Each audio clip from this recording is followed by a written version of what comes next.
puzzle in your bag on the table. Once we do the countdown and we go to 0, go ahead and pull your puzzle out of the bag. Put the bag on the floor, please. And any other trash, just put it on the floor. The monitors are going to come by. They're going to pick those up. So they're going to get them out of the way. We reuse those bags, so we definitely need those. The next part is the card that you have on the end of the table. That's yours to keep.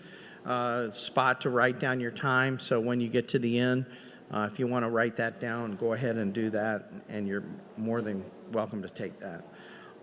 In terms of rules, it's pretty simple. There aren't many technical rules, but one thing that you need to know is if you drop a piece or there's a piece on the floor, there will be no one here to help you with that. It's your responsibility to check. If for any reason you get to the end and you have one piece missing, don't get too frazzled about it, but there's only a 10-second penalty at the end. If you do find it, let's say it's 4 minutes flat or 24 minutes flat, you end up if once you say that's the last one, we see that, it then becomes 24:10. If you go down and you pick the puzzle up and you get it back in 5 seconds, it'll be 24:05. So anyway, that should don't worry too much if you don't find it. Let's see here. At the end, if you have not completed your puzzle and you have 3 or more interlocking pieces, even if they're not part of the main frame, they count as put together. So the only ones that don't, we will subtract from your from the final. This is I'm trying to remember which puzzle. This is a 500-piece puzzle, I believe. 300? I think that is wrong. That's actually the singles heat 3, so we'll have to change that. It's going to be the duos, but it's a 500-piece puzzle.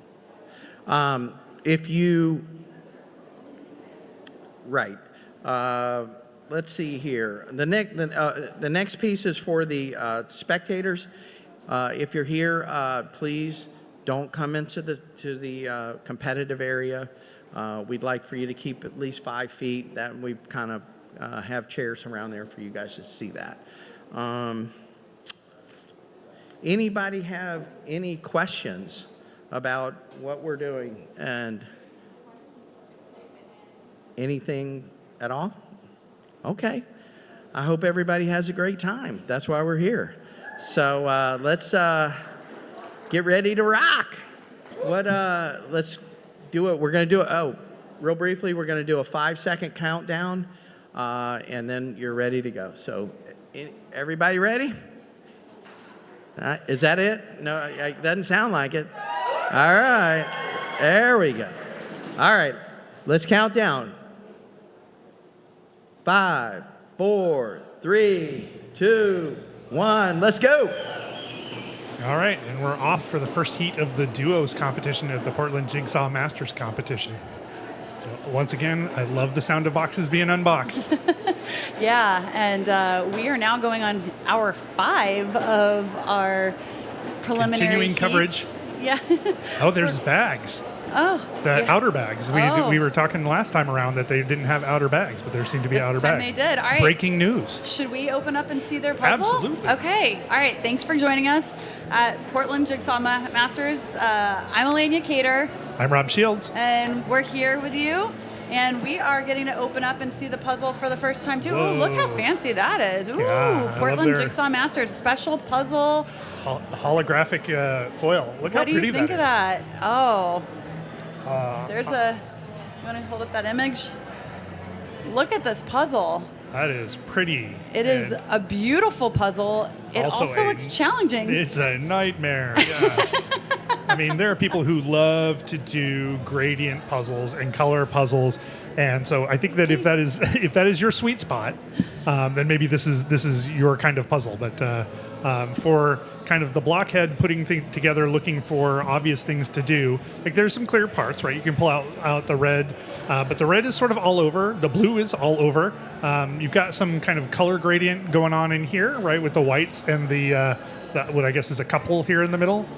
So there's definitely some things that you can pull out, but if this were me, this would be a puzzle I would start with the edge on, and that's a terrible idea. So I'm not really sure what the right next steps are, because the edge doesn't have a lot, like it's definitely differentiated one side for the other, and there are places where you can figure it out, and potentially across the bottom. But even the edge has got a lot of the same blue everywhere. So I'm going to say this is pretty and pretty hard. Yeah, I mean, it's beautiful. I'd love to have this work of art on my wall. About a puzzle, I don't know. I do love the gradients, but there's a lot of dark as well. And so, I don't know. We'll see what happens here. If you are just joining us for the first time today, it is our first duo preliminary heat. We have already gone through the individual preliminaries heats 1 and 2 today.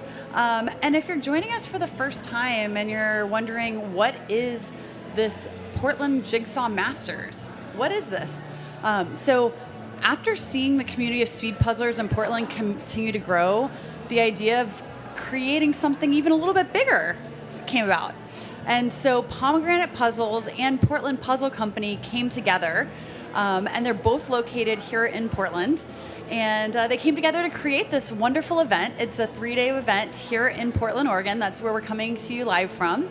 And, Portland's a massive hub in the puzzling world. It has a lot of fast speed puzzlers. I think the speed puzzling community is only growing. I know you live here, Rob, and we're excited to see some of the best puzzlers from around the country actually coming here. So we have people not just from Portland, but really coming from all over. I know I myself traveled from Texas to be here today. So we have people coming from all over to compete. And really excited. Yeah, there's a couple of folks to watch out for in this round. So I would say the odds-on favorite are folks like Jessa Douglas and Minyi Deng, who compete at the national level and are pretty dominant in their, they're easily, top 10, 15 in any large-scale competition. And right now they're probably the most obvious powerhouses in this particular competition, but we have some relatively more local folks who I think are primed to give them a run for their money. We'll be pointing them out as we sort of get there. And then we've got the pair of Irina and I think Rachel, is that her partner's name? Yep. Irina, who was first in the last individuals heat. So obviously she's got something to say. And I know that she and her partner have done well at nationals. I saw them compete there, or at least I saw Irina. I haven't seen Rachel yet. So I think that we're in for a good, maybe long competition. Yeah, I don't even have any guesses. I know we've been pretty off so far on the last two puzzles and how long. I appreciate you trying to deflect some of that blame from me. I've been taking guesses as to how long I think things are going to take and been wildly wrong every time. Hey, we're partners up here, so we'll share in the successes and in any potential failures. That's Irina and Rachel we're looking at right there. So I have no idea how long we might be looking at for them to finish this puzzle, but I'm excited. Looks like they started by separating all the colors and kind of semi-sorting there. Yeah, this definitely lends itself to a deeper sort because there's not any obvious chunks. I mean, there's not like a obvious square or a dog or something like that. There's, heat areas of red, which are sort of spread around. There's blue that's sort of spread around. And so I think it lends itself to sorting and potentially sub-sorting, which is where you sort of get things roughly into a pile and then maybe even spend a little time dividing that pile into parts. Sometimes it's easier to just pull everything that looks blue and then pass on everything that is blue separated into things that are dark blue and things that are light blue. Sometimes it's easier to do that. And I can't. I'd have to stop you here because we've talked about the puzzle team names and how great they are. Yes. This team, Border Patrol. But I can't tell if they're actually starting with the border or not. They don't seem to be. Yeah, it's not obvious. Well, again, like I'm not convinced that this is a puzzle that the edge is going to be particularly helpful. I look at this, and a lot of the edge is dark. A lot of the edges, like the parts that aren't dark, are red, but they're red in multiple places. The good news is that the path in the middle here sort of stands out as something that you might do both as an edge and then build into. You can see that the last team was working on the lamppost. The lamppost is one of the few, or the lampposts are one of the few obvious things to do. So, unless you're a glutton for punishment like me, and I just kind of will just bang my head against the edge until it's all done, probably the edge is not going to be, it's going to take more effort than you're going to get value out of doing it early. Looks like they actually semi-sorted the colors, and then they're starting with the edges. This is Peace and Love, Janelle Christensen and Zenaida Beckham. Nice. We saw both of them in earlier individual heats. Yeah. I mean, the good news is that if you do the edge will give you a nice boundary, and you can, from these, especially where you've got like gradients moving inwards, Yep. you can sort of build inwards from those edges. So you can just take a color and find it anchored on an edge and just kind of keep building it. You might even do that by only doing part of the edge. Oh, so here's some folks who are just kind of dead tackling the color in a more classic sort of gradient form, where you're just looking for all the pieces that look like they belong to the same color, and you're just grabbing them and bringing them to your place and trying to attach them on there. So yeah, you got the people down there in the middle. They're not they haven't done yet. I mean, we didn't see them get started, but they're not doing an obvious sort up to this point. Everything is still mixed together, and folks who like gradients often will say that sorting is less valuable if you're really into gradients, and gradients are something that you can like click for you in your head, because you just look for the next color that's closest to the colors you already have and you pull it towards you. There's no, like, if you can do that, and I cannot, but if you can do that, then there's no reason to sort things. You just go, when you see the thing that is, everything that is left, you have created like the heart there that they've done is like this bright yellow, and so everything that is left is less bright yellow. So you just go looking for the next less bright yellow thing, the brightest yellow that's still out there, and attach and attach and attach. So when you're in pairs, do you think that's like what they're doing there? They're each focusing on, different areas that are kind of different colors, so you're not at risk of maybe picking the same piece or things like that. Do you think that's kind of a good strategy when you're working as a pair? Yeah, usually it sort of just naturally falls out that somebody's going to work on one thing, and then that means somebody else is going to work on something else. Often you will, as a team, already know how you want to divide things up. You'll have done some strategy, enough puzzling that you have know whose expertise is where. But if you don't, then you're usually just calling it. You're saying, I'm seeing a lot of yellow, I want to do the yellow, and the other person's like, great, I'm going to do some edge or something like that. So usually those are sort of conversations in real time. But it is definitely the case where you want to find something to do that is far enough away from what your partner is doing that you're not looking for the same pieces. Like you said, you're not working in the same space. Yeah, this will become even more important with teams where you've got 8 total arms in a little space. And one of the fun things you should tune in for the teams later on Saturday. One of the fun things is that they will be doing a 300 piece and a 1,000 piece, and 8 arms in a 300 piece space. That'll be fun to watch. Yeah. So what we just saw actually with Leslie and Jessica, who, by the way, both of them, I believe, made it to the individual finals. They competed earlier today in the individuals heats. One was doing the border, and we're actually seeing it here too. One's doing the border, and the other one is working on that centerpiece with the people. So yeah, that's a great example of where they're not going to have overlap as they're reaching for those pieces. Yeah, and you're just looking for what speaks to you. Like, what is the thing that in here that I can see right now? I'm going to tell you, my partner, that I see this thing, and I'm going to start pulling and working on that thing. You work on whatever else you want. So I've called it. I'm going to do this for now. But as we've been talking about in the individuals heat, the goal here still is to be flexible. You want to get going, and if you run into a roadblock, you want to pivot. And the great thing about pairs and teams as well is that when you pivot, you've got somebody else who can potentially pick that up. So if you're doing something and you're like, oh my God, I've just run into a roadblock, I can't make this. Oh, look how pretty this is. Ah, look, sponsors. Local vendors, they're doing a great job in color sorting. But if you've moved something along and you just can't move it along any further, often your partner can come in and look at that with fresh eyes and be like, well, here's 10 other pieces that I've seen that I know go with this. I'm just going to start assembling it. So there is something to be said about swapping around every time you run into some obstacle. Now, you don't want to just be swapping around randomly, but when I'm doing pairs, if usually we will divide things like top and bottom, or in some obvious like physical way, and then if we get stuck, like really stuck, we'll just get up and move to the other side. And there's something to be said for reorienting yourself, because if you've been looking at a puzzle the same way for 10, 30, 60 minutes, you'd be surprised at how just moving to the other side of the table will suddenly unlock things.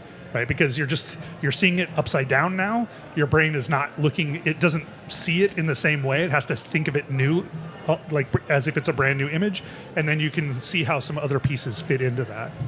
So we're seeing some puzzlers sitting on the same side of the table and some sitting across from each other. What are your thoughts on that strategy? I prefer what we're seeing here with folks on the Piece Together team sitting across, just because. It gives me some elbow room. Mm-hmm. It does come at the cost of somebody's got to look at the puzzle upside down, right? Or if you're not looking at the puzzle upside down, then if you have your side right side up and the other person has their side right side up, at some point they're going to have to come together. Yep. So if you're both on the same side, that means you're all puzzling with the same orientation. Oh, dang! Look at that. They got the border all done. Yep. This the is heart's almost together. Jessa and Mingyi. So I prefer across, but there are definite advantages to doing side by side as long as you're able to keep out of each other's way. With a more abstract puzzle like this, though, maybe being upside down isn't that as much of a disadvantage. It can be true. The only challenge with that, and it may not be a challenge here because weirdly you have a box and a piece of paper. Look at that. But yes, but the issue is that usually if you have one reference image, it's going to be going a direction. And usually the way our brains work is that we orient the reference image the same way that we're orienting the puzzle. Mm-hmm. So if you're doing it upside down relative to the image, now you see that they've got theirs off to one side, so they're both sort of working it the same, like they've oriented it so that nobody's working upside down. Yep. They're both working on the sides, and that is for sure a way of doing it. And this actually lends itself really well to places where you have a smaller table. We were talking about last time, sometimes competitions you'll have this pairs will be two pairs using the same table, so they'll divide the table down the middle. It'll be a table this side. So this kind of orienting the box on one side, having it the puzzle sideways to both of you is actually a great way of maximizing your utilization of space. They were making some great progress there. I love when you can just snap a whole section in together. It's so satisfying. Yeah, it is. It's for sure. And one of the great things about working in pairs and especially teams is that happens a fair amount because somebody is near done with something most of the time, or a good chunk of the time, right?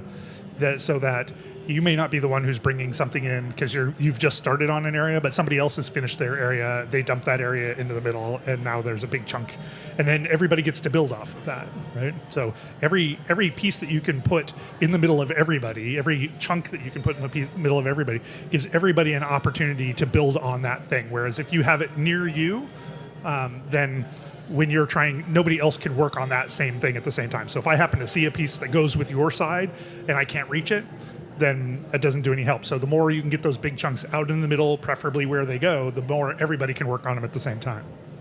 So Rob, you sound like someone who talks about and knows a lot about speed puzzling. Do you want to tell maybe our viewers a little bit about how that came to be? Absolutely. I am there's a pair coming up. I don't think they're in this round, who has my favorite all-time team name. Because if they hadn't have done it, I would have stole it. They're called the world's okayest puzzlers, and that is 100% where I am. Me and my wife, we got really into jigsaw puzzling by reading. We got into competitive jigsaw puzzling because we read a book by A.J. Jacobs called The Puzzler, and the first chapter was about jigsaw puzzling, and we were like, wait, you can compete in this? Because he tells the story of going to the 2019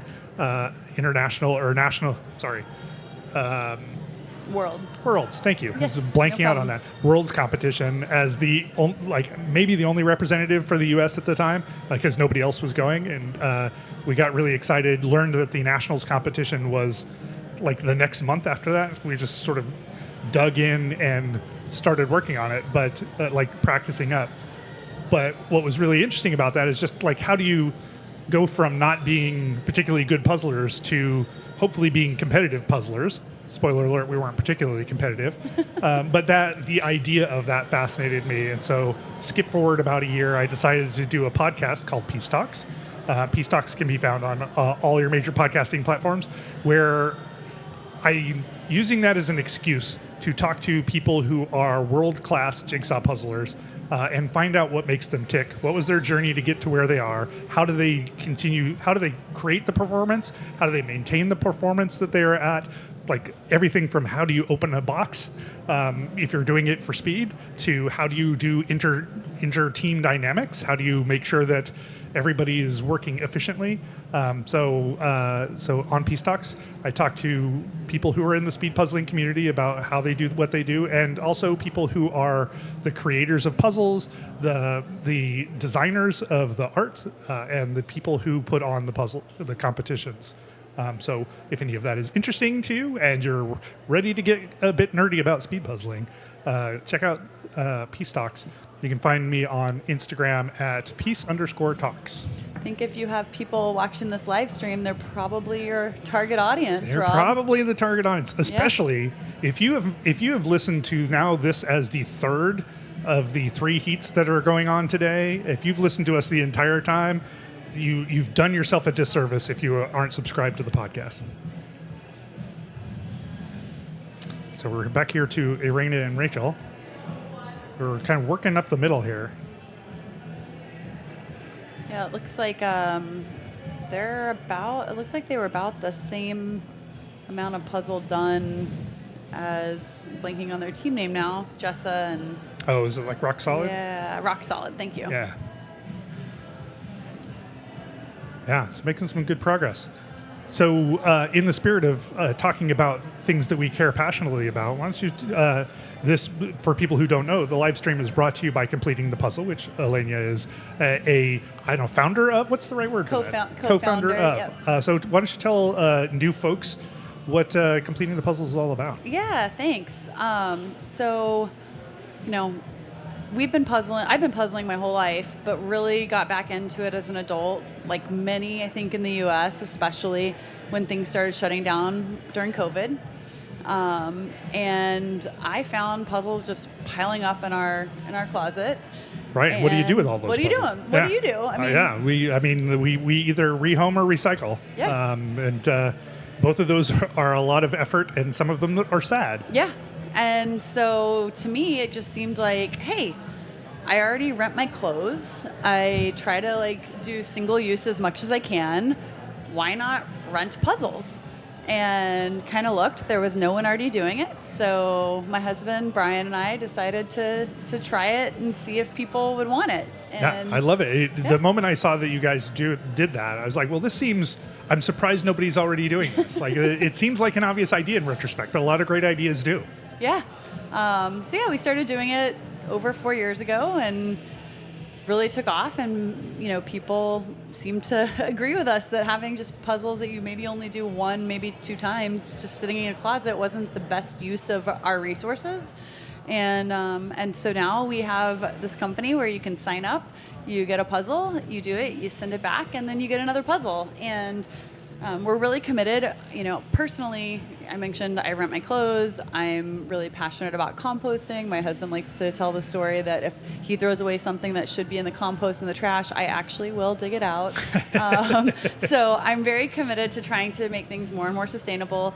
So recently we've actually started shipping everything in these very reusable packages. Before Right. we used compostable poly mailers, but they were still could only go out and back before they had to be, thrown away. These should get like 40 plus uses. No way. Yeah. I was just going to ask how long you thought these were, and I was thinking the answer would be like 10, but you No. think oh, really? Yeah, that's what we were told. So Interesting. We'll see. You can feel it. They're pretty durable, waterproof. Yeah. Yeah. So when our members get it, they just unzip, pull out their puzzle, and then when it's done, they just zip it back up and using the slot on the front, slip in their prepaid return label, and then send it back to us in the mail.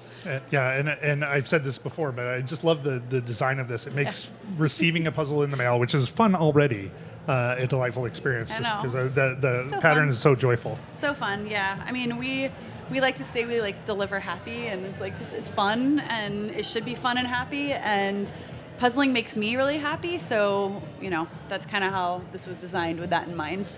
Nice. And so, if you were a speed puzzler, like a lot of the speed puzzlers I talk to, they're a one-time puzzle sort of person. Like they do the puzzle once and then it goes back out the door. And so this is a really great way of getting a puzzle, just keeping your puzzle supply coming. But I understand that you've got some opportunities for folks who maybe one puzzle isn't sufficient. Yeah, so we actually recently launched a 4 puzzle at a time plan. So it ships in this awesome reusable mailer also that fits 4 puzzles in here. And it ships out. How do you fit 4 puzzles? So they stack. So you since take them out of the boxes. We take them out of the boxes. So we don't ship in boxes because that's also pretty wasteful because the extra weight and everything actually is just, it's a waste. You don't need it. So we ship everything in bags and with a printed legend. And there's also a digital legend. So on every bag, there's actually a QR code that you can scan if you want a digital image as well. But we also send the printed legend. And on that legend on the back, so the front is like a full-size image, and then on the back, that's not ours obviously, but on the back, I should have brought an example over. On the back, we have information about the brand, about the puzzle, so that you can learn more as well. Because for a lot of our puzzlers, they're getting maybe a puzzle that's a brand new brand to them, so they're getting introduced to new brands as well, which I think is really fun. How long do your puzzles tend to live? Like, how long do they last, having gone through a bunch of people's hands? That's a great question. So on average, the puzzles get 10 uses. Okay. I will be honest and say it does differ a little bit by brand. So different brands get more life out of them. So if you think about like some of the puzzles have like very narrow, different people call them different things, necks. Some people call them. But Right. if the puzzles have those, then they tend not to last as long because they get bent more easily and break off. Got it. So it's just according to the puzzle. Some of them get much longer use, but we expect every puzzle when we get it back. And once they start to look worn, once they start to bend, or if they start to tear off, if the nubs start to tear, then that's when they go ahead and they do get recycled. Okay, so Yeah. at the end of their life, they're recycled. Mm-hmm. And we do try to find ways that they can be reused even further. With the volume that we have, it's not always feasible, but we actually were working for a little while with a local artist in Austin who was using the puzzle pieces that we could no longer use in her art. Oh, I love that. Yeah, it was really cool. Cool. Yeah. Awesome. Well, thanks for sharing that. Yeah, and just for anyone who's on the live stream, you can actually scan that QR code, and it will take you to a special offer if you're interested in learning more about completing the puzzle and maybe signing up to get puzzles, especially if you're maybe new to speed puzzling and you want to start practicing. Maybe you're going to join a speed puzzling competition, and that's in your near future. Yeah, I also want to point out something I mentioned in previous live streams, but one of the great things about this is that you have the opportunity to view your catalog, which has how many Over 1,300 unique 1,300 SKUs. different SKUs Yeah. inside of it, and find the art that speaks to you, right? That may be a harder thing to do if you're just going into a store, or if you were going to ship some things to yourself. That may be another way of doing it, but that's expensive and cumbersome. But you can go and view this wide variety of art and puzzle manufacturers, and choose the things that speak to you without having to go through a bunch of different sites to make that happen. That seems like. I love that idea, because if you're like into abstract pieces, go find a bunch of abstract pieces. If you're into landscapes, go find a bunch of landscapes. It makes it nice and easy to do that.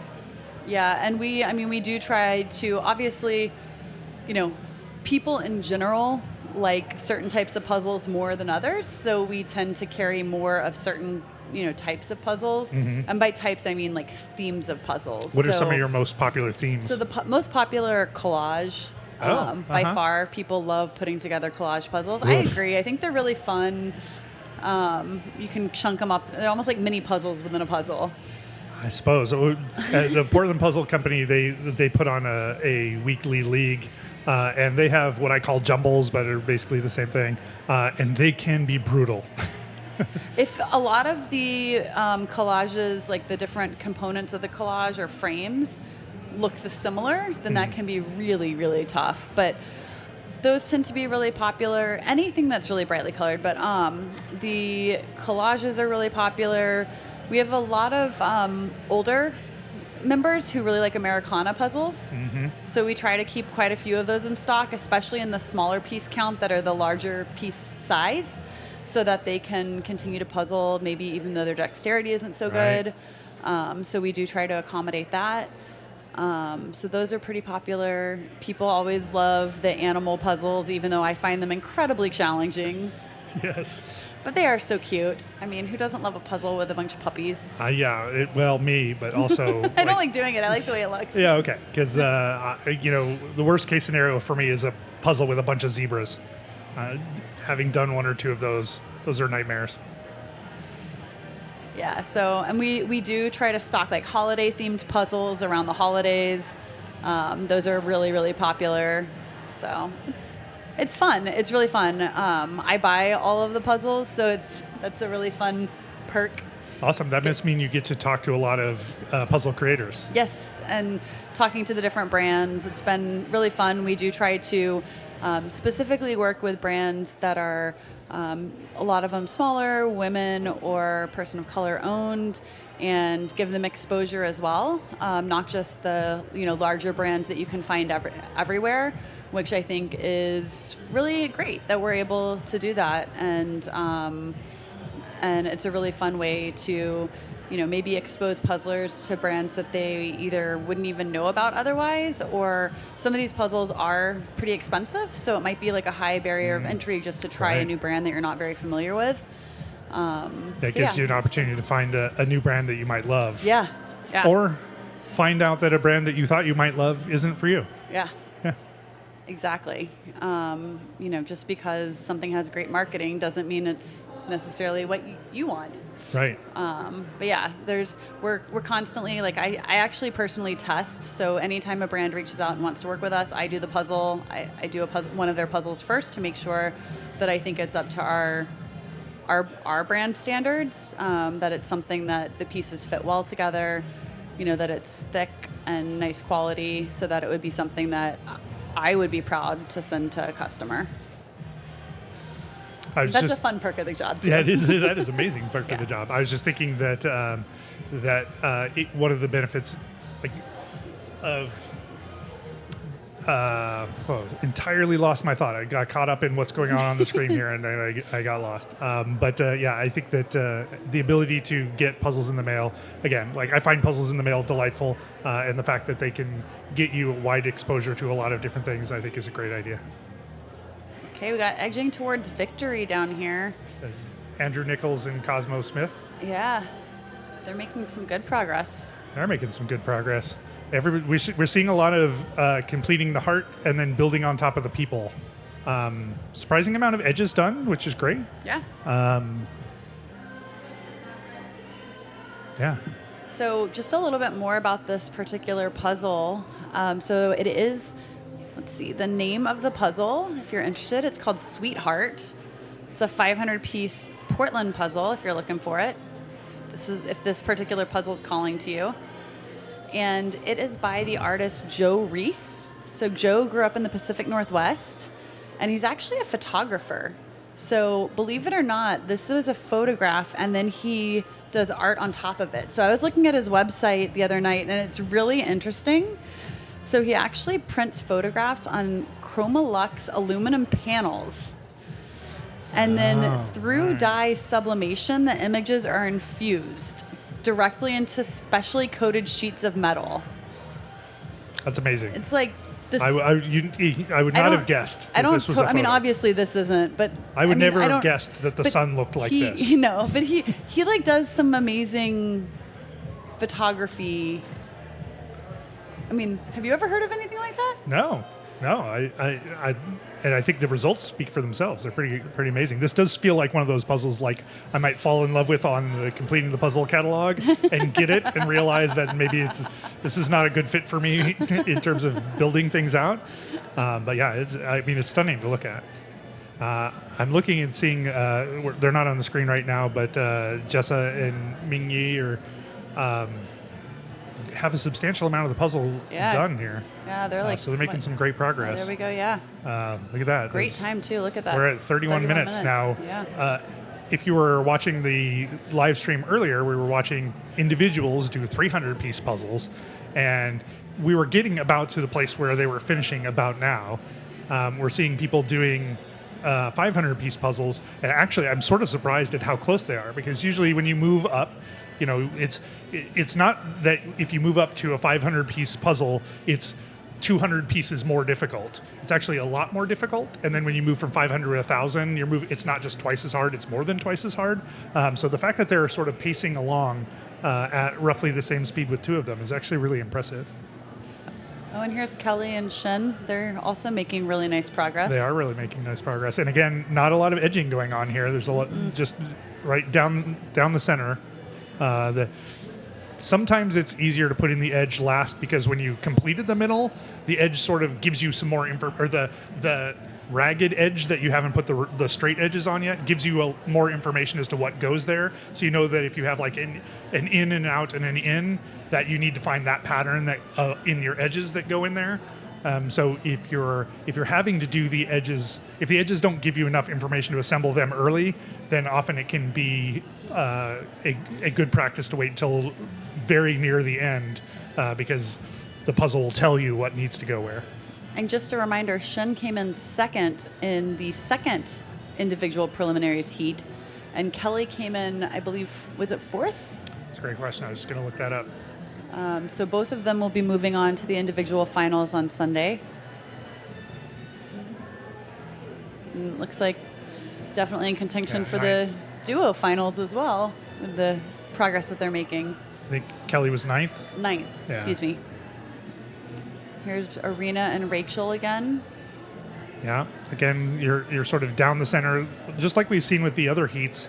There's a lot of repeating approaches to puzzles, right? It's like the things that speak to one team often speak to the other teams or individuals the same way. So we're seeing a lot of people go for those parts that speak to them, that they think they can assemble, and those things are things that most people gravitate towards.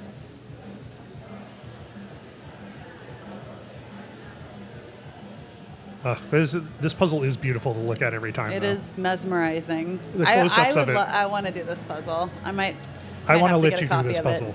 Yeah. I do not want to do this puzzle. I am. We talked about fear of missing out. I'm having fear of being involved with this particular puzzle. I'm happy to watch people put it together.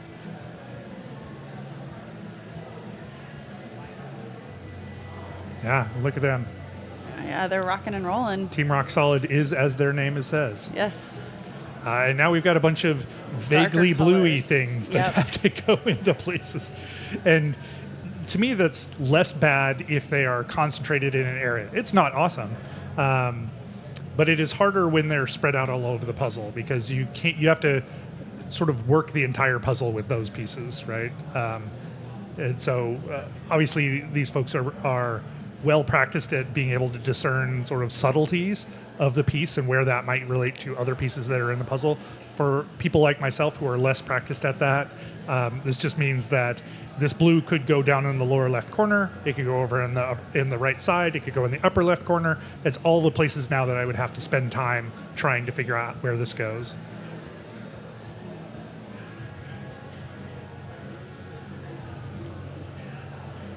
And there is Zach Panza and Mary Sharp. Completely puzzled. Yeah, and they are They're definitely completely puzzling. right. And then we've got the right down the middle approach again, and a fair amount of the edge actually. And they've got a color sort going. You can see that there's a lot of red heading towards Mary, and a lot more of the blues are sitting over in Zach's area.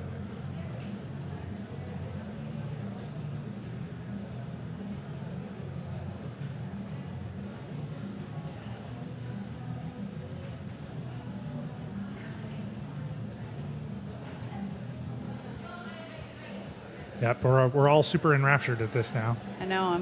All right, so we got puzzle and evidence. So once we get a little bit farther in here, I want to celebrate some names of puzzles. I like that there's some dots on the table here. It's a bold move to have snacks nearby because you need to have both arms going, and if you're snacking, you're not placing. I've thought many times about working with a water bottle company or something that makes a spill-proof bottle because of the number of damaged puzzles we get from people. Oh, yeah. People water spilling damage, yeah. They write in and they're like, I'm sorry, I'm going to have to, pay you for this puzzle because I just spilled my water or my wine or my insert beverage here all over it. Yeah. Really need a spill-proof bottle. Yeah, I think people need to do like the camelbacks with the water in the backpack and just have it feed up through the front, and that way, you don't have to use any hands. It's actually a great idea for your puzzle events pack. tomorrow. You might show up with a camelback on. That's right. See, there's another piece of equipment, Rob. That's true. We were talking about before that puzzling, in my personal opinion, a sport is a sport if it requires some sort of specialized apparel, whether it be shoes. So even race car drivers have specialized shoes or swimsuits or whatnot, and we're trying to figure out what would be the piece of apparel that would make jigsaw puzzling officially a sport. And so maybe it is some sort of backpack water container. Camelback and an elbow guard for when you're leaning. That's right. We were seeing somebody with potentially elbow guards. We should have. That was Penny, right?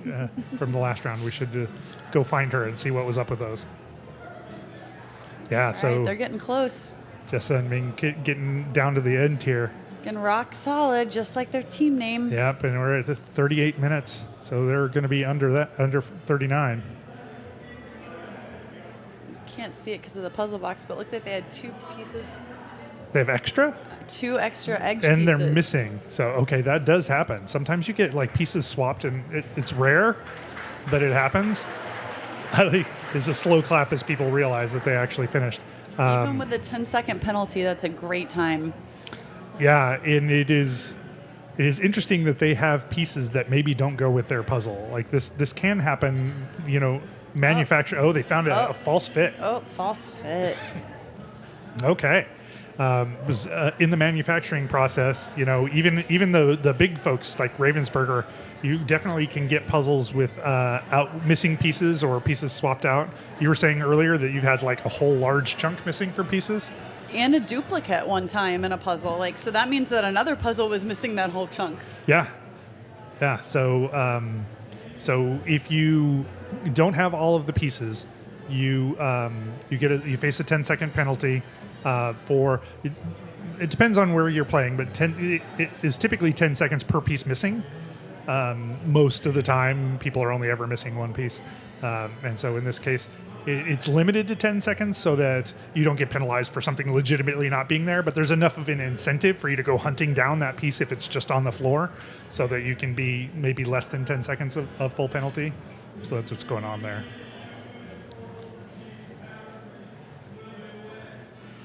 These guys are fairly far along as well, actually.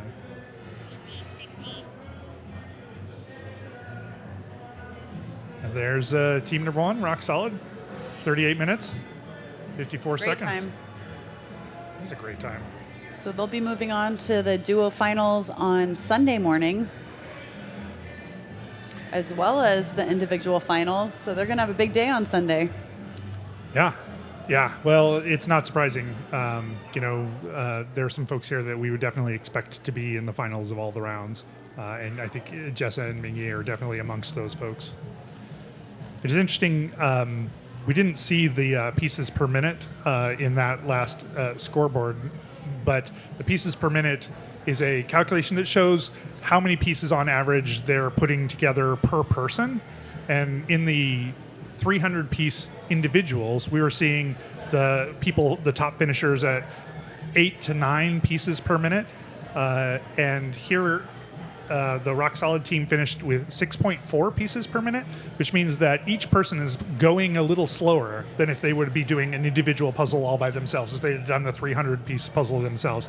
And that speaks to, in part, the fact that we've moved up from 300 to 500 and it's more complicated, but also just the dynamics of having to work around another person, right? You don't get to put the pieces exactly where you want. They don't stay where you want them to be. You can't orient the puzzle exactly the way you want. And those things actually play out in terms of extra cost, in terms of time.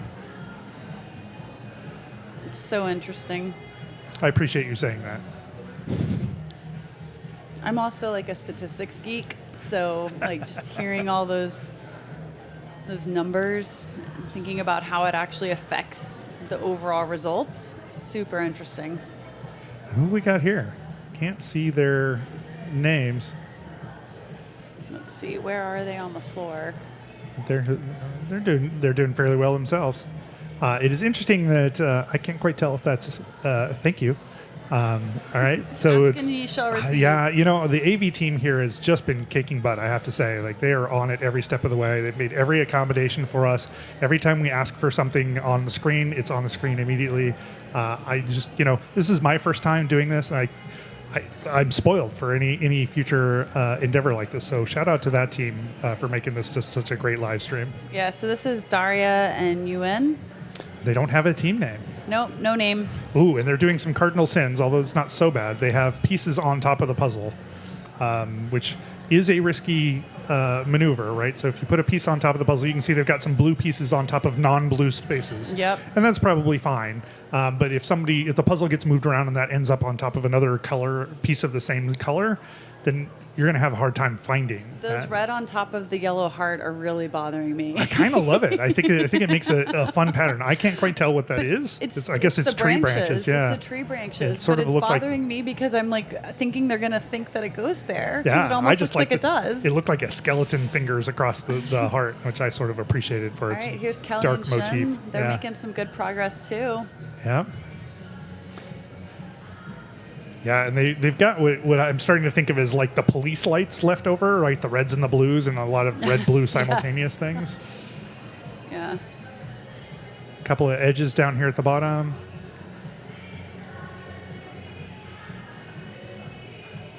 Yeah, you can see like when you've got a red piece, where does it go? Like, does it go over here by the trees? Does it go over by the heart? Does it go down by the path? Fortunately, the path, like I was saying earlier, is fairly straightforward in terms of its texture.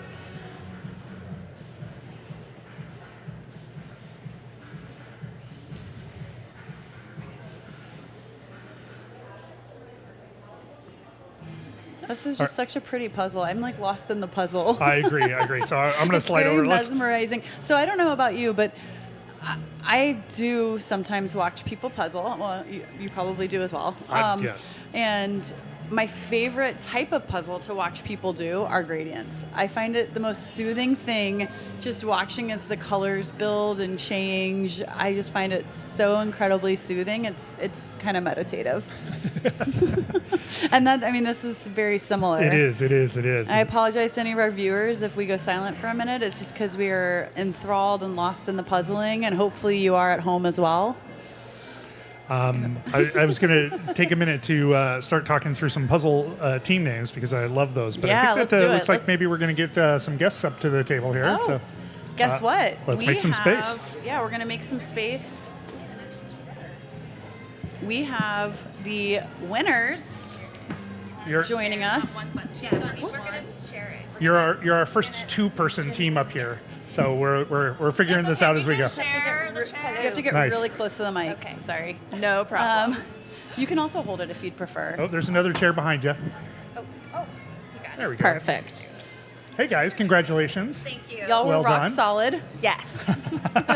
Thank you so much. It was great. It was so fun. Did you know that we had 3 extra pieces in our saw puzzle? that. We did see that. See me almost cry. No. Did you see me struggle? And I Take was us like, through the this emotional edge- journey. Oh my goodness! Because I started with the edge. We both flipped, and then she gave me all the pieces, and I started on the edge, and I was flying through it. I felt like I was flying through it.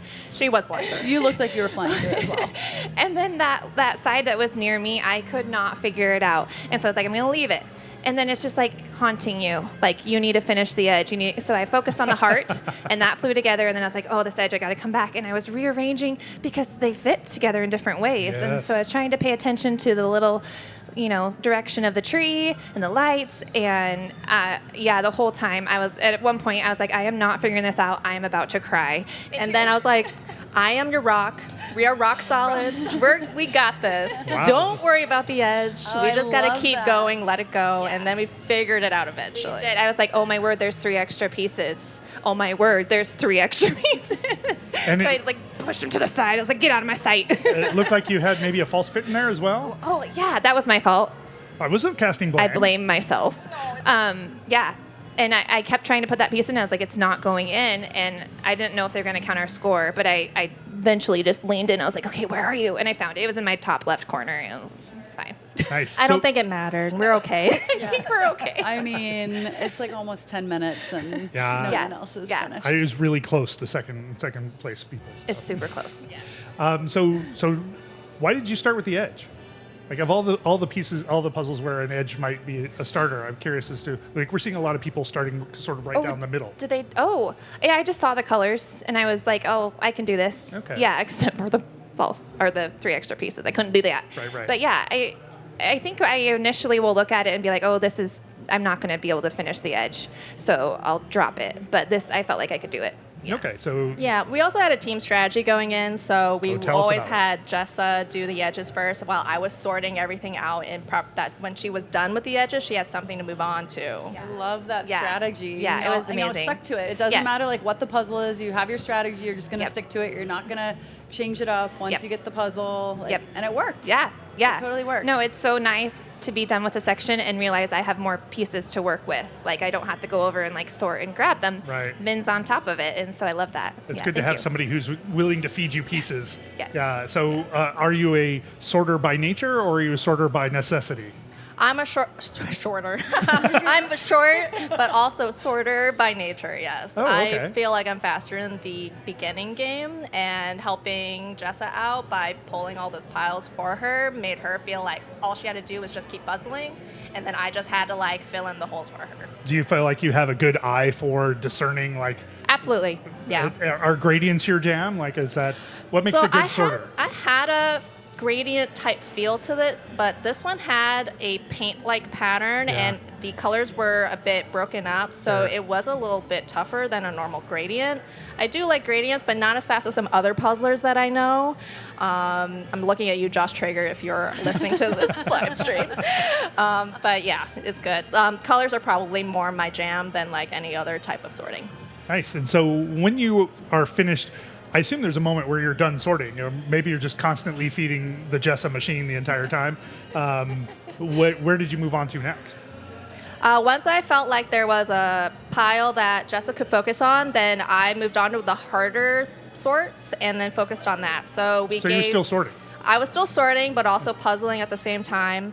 While Jessa was doing the giant heart in the top right section, I was pulling out the blues and the whites and doing the walkway at the bottom, and then asking her like, "Hey, do you need more support? Like, what else do you need sorted out? Do you need more So you're- pinks? Do you need more red? Jessa, What you're do you got?" princess puzzling. How do I get myself? Somebody's just coming up to you with a tray of pieces and like, would you like some more pieces? Here's some stuff nice. I and did sorted." feel special. I don't know. I was like, oh.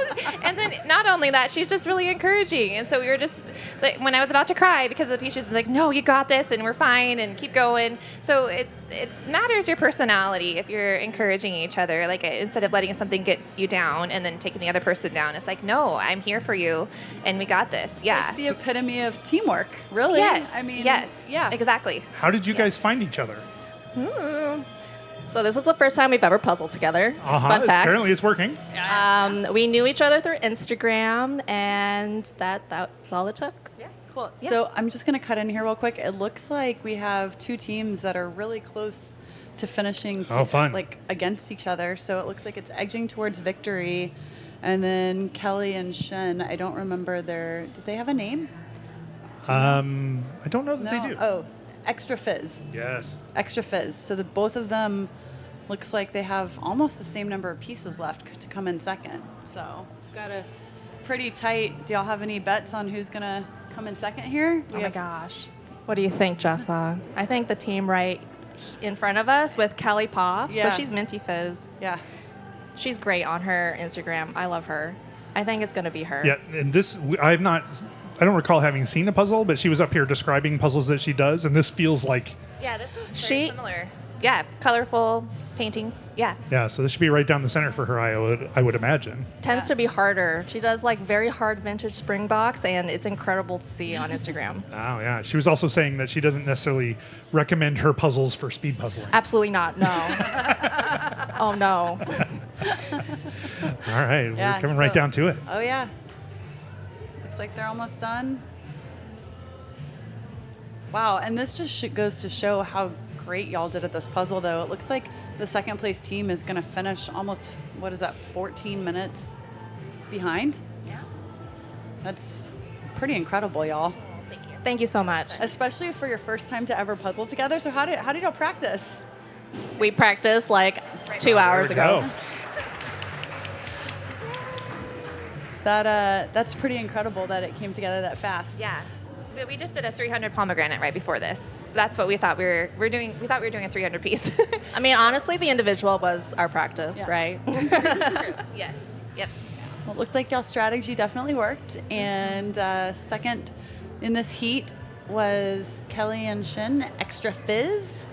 So they're going to also you'll be seeing them on Sunday in the duo finals as well. And so y'all will both be in the individual finals too. Yes. So you have a big day of puzzling on Sunday. Are y'all participating in the teams tomorrow too? Yes. Okay, Yeah. so we'll see you back in the team finals Yes. tomorrow. Yes. And who are you We'll be teaming back. with? I seem to recall there was a power team coming. Andrea and Suzanne. Oh, that is a team to watch, y'all. Yeah. What is your team name tomorrow? What was it? It's not very creative. I think it's Susandria and Jessamine. My recollection is that it's some sort of combination of names, yeah. Oh, and we have the third team to finish. Excellent. Right So there. we're at just under 53 minutes, and we're 3 teams down. Yep, edging towards victory. Nice job. Yeah, that's great. So, wow. Three All right. teams down, and still got quite a few people working on their puzzles. We keep getting wrapped up in watching we're people like puzzle. dolls. It's fascinating. Yeah. I want to watch it. I don't get this view, so I'm enjoying it with you. It's all good. I know, it's really fun. Yeah, we're just all going to join the people in the live stream and just sit here quietly watching things. Oh, and it looks like Rachel and Arena are getting pretty close, Yeah, too. they were cruising along pretty well. Coming up. Perpetually Puzzled is doing great, but oh, yep, there's Rachel and Arena. They're, So, what are you guys thinking of the team puzzle competition? Is 1,000 and a 300? I'm feeling like 300 and 8 arms I is know. an interesting combination. Yeah. You're going to have to be like in and out like a cobra. Yeah. That's maybe where the elbow That's right. elbow guards would come in handy Oh, to keep from yeah. getting tendonitis. That's right. That's right. All right. Well, we'll look for the signature Cobra move then. Watch for it. I might make a sound You too. should maybe trademark. I think we need to rename our team. Cobras. All right. Looks like they're coming down to it. Now, did you guys finish this puzzle in a flourish, or was it sort of a slog all the way to the end? Like, It was a flourish. Yeah. Yeah. I It was love it when definitely a that happens. flourish. Yeah, because I was feeding Jessa, or Princess Jessa, the puzzle pieces she needed. She kept going whenever she needed, and I was just slamming all the pieces and sorting at the same time. Yeah. Martyrman. Yeah. Nice. All right, we've got our fourth duo in for the Cool. finals, Rachel and Arena. Awesome. All right. You've seen all your competition for Sunday. Well, there's still a duos prelim tomorrow. There is, yes, there is, and the- tomorrow is quite the Yes. competition. Yes, there's going to be some pairs to watch tomorrow Yes. morning or afternoon, I guess. Yep, tomorrow afternoon. Any bets you're willing to place on the who's going to finish tomorrow? I think we all agree it's the Reuters. All right. But I mean, we've got Sarah and Becca. Come on, you know. Yeah. There's. I don't think the Reuters are, Andrea are and an Suzanne. obvious lock. I think there's know, some I options know. there, It's like they have a good track record, but there's some heavy hitters that are coming in. right. Come on. Well, I was just thinking the next heat. The next heat. Yes. No. Yes, I agree. Yeah. How much of it do you think depends on the puzzle? Like the type of puzzle you It get? definitely has a factor. Yeah. I don't say it's like in a whole complete like make it or break it type situation, but there are puzzlers who lend their strengths to specific types like landscape or gradients or images or Really busy. patterns, busyness, like, and having like a good team composition to help complement each other probably makes a good team. Awesome. Well, thanks so much for joining us. Thank you. We can't wait Yeah. to see you in the team finals tomorrow and again on Sunday. Congratulations. Congratulations. All right, we're 4 teams down here, at least according to the scoreboard. Maybe, I don't know if we've seen another one come through. But sizable gap, as you were mentioning, between Rock Solid and Extra Fizz there. Yeah, real impressive. Yeah, we got a little bit more bunching in the 2, 3, and 4 team placements. Here's Yep. Joyce. And I forget who Joyce's partner is here. Gotta pull up my cheat sheet here. We're at just under an hour. 4 teams have finished, so this definitely seems to be maybe a little more challenging of a puzzle. What do you think? People are finishing this a little bit faster than I was originally expecting. So again, I'm maintaining my 100% track record of failing to predict. I thought this would be a more in the 40s time frame, and obviously a lot of folks are coming in over the top of the 40s, but I sort of suspected we would see the top ones come in at 40. Go ahead. Joyce and Carolyn Canterman. Carolyn. And guess what their team name is? Oh, tell me. I put on pants for this. Yeah. Speaking of those, Yeah. fun team names. That's right. Sometimes you're like, I left the house for this, I don't know if I can imagine a fair number of people who are avid puzzlers are also avid, I like to be in my house sort of folks. Yes. So putting on pants coupled with going out, maybe not the top of the list, but coming out and hanging out with the community and getting to kind of flex your stuff on the speed puzzling realm, worth it. I think it's also fair to say people who puzzle probably puzzled in their pajamas before. I know I have, so it's like putting on your pants. Maybe I don't puzzle a lot with pants on. All right, so let's while we're watching Joyce and Carolyn come up here, let's talk through some team names. So we have Allison Stormo and Ryan Stormo as Puzzle Storm. I like anything that takes the names of people and makes it into the name. We have Andrew Nicholas and Cosmo Smith as Edging Towards Victory. We've seen them earlier. And they came in pretty good up there, number 3? I think that's right. Yeah. Yep, third place at 52:39.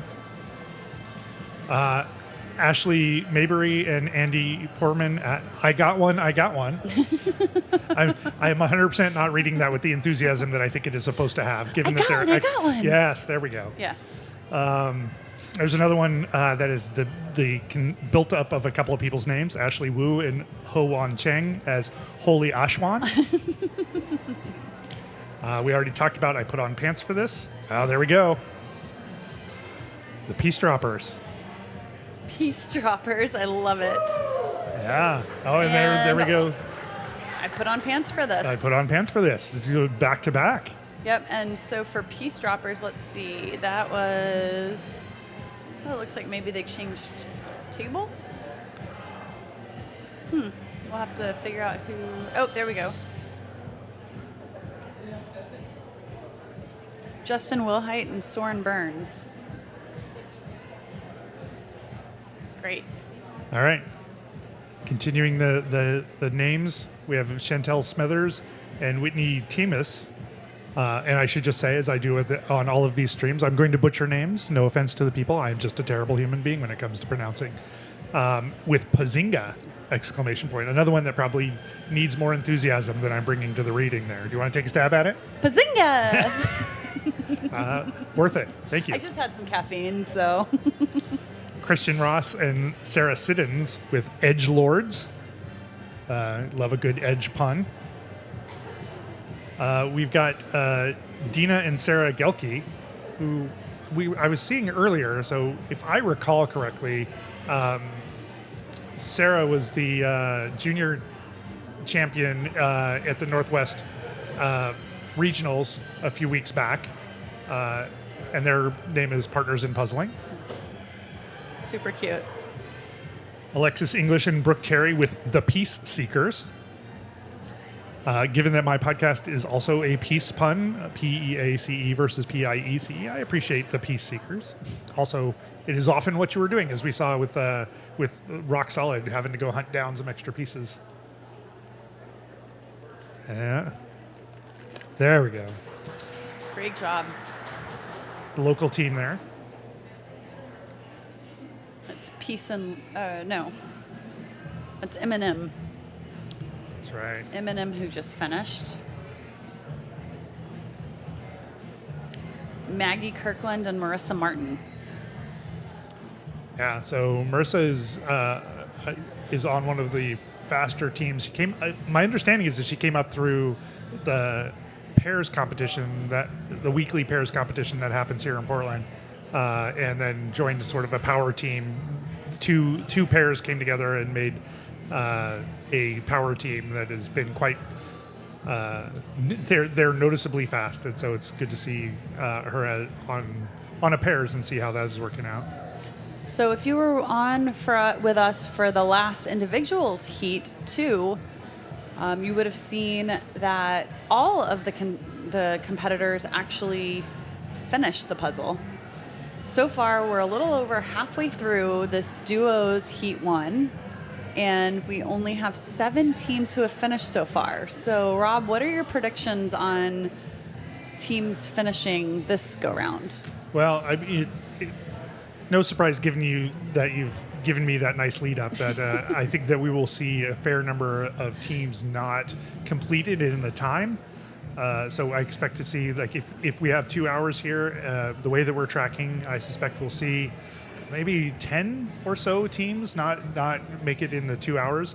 But importantly, that's not the end of the road. It's not a matter of not making the time means that you didn't compete at all, or did not complete or did not finish. What happens is that they count the pieces that are remaining, and the people with the smallest amount of remaining pieces end up the next highest. So if 10 teams don't finish in 2 hours, the team with the smallest number of pieces is the next one on the leaderboard, and the team with the next smallest number of pieces remaining is the next.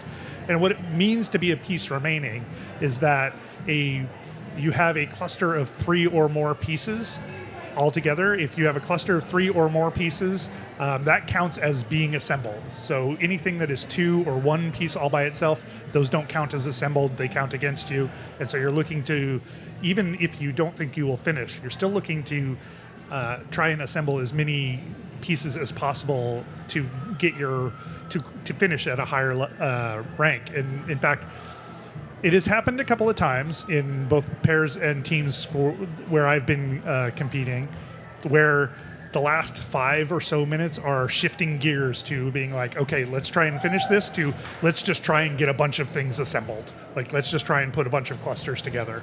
It doesn't usually work out, because if you were able to do that, you would have already done that.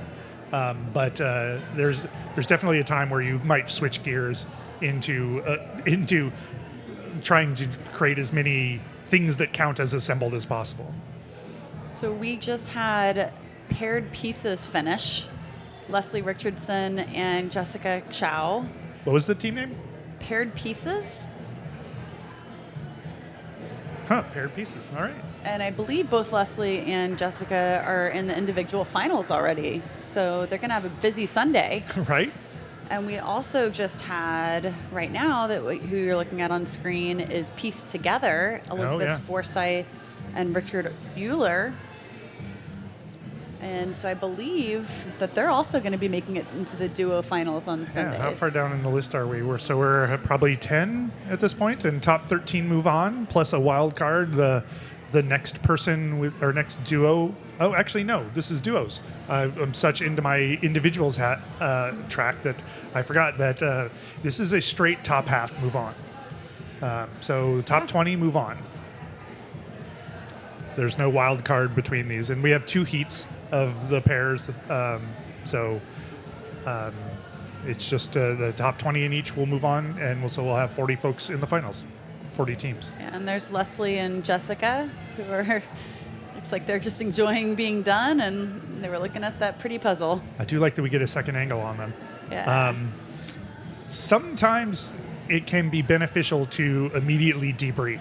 Like the goal is that when you finish a puzzle, like if there was something to learn, that you learn that, right? Because you want to be better the next time. At least on our team, we want to try and be better every time.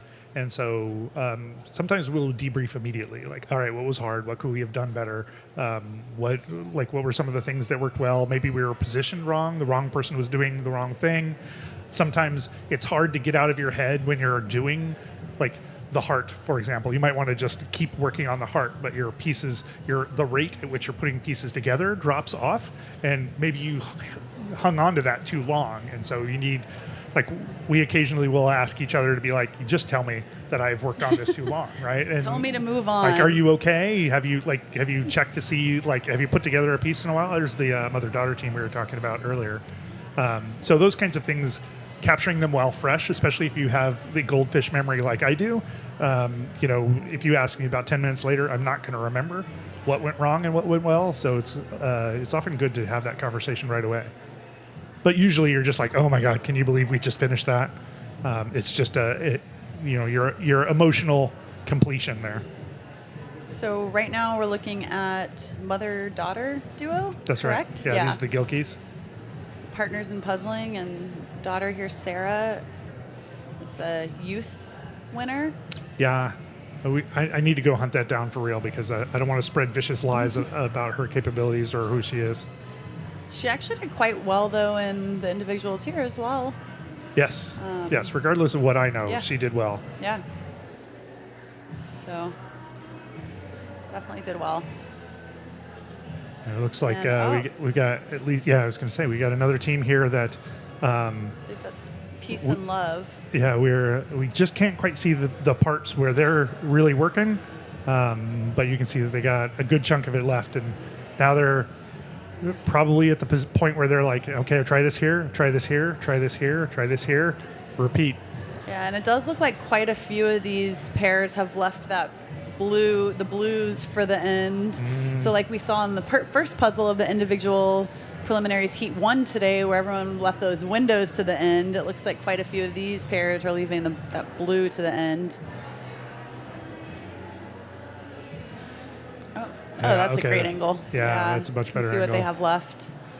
Yeah, so they've got, there's just a lot of those light blue with black parts, and it's really hard.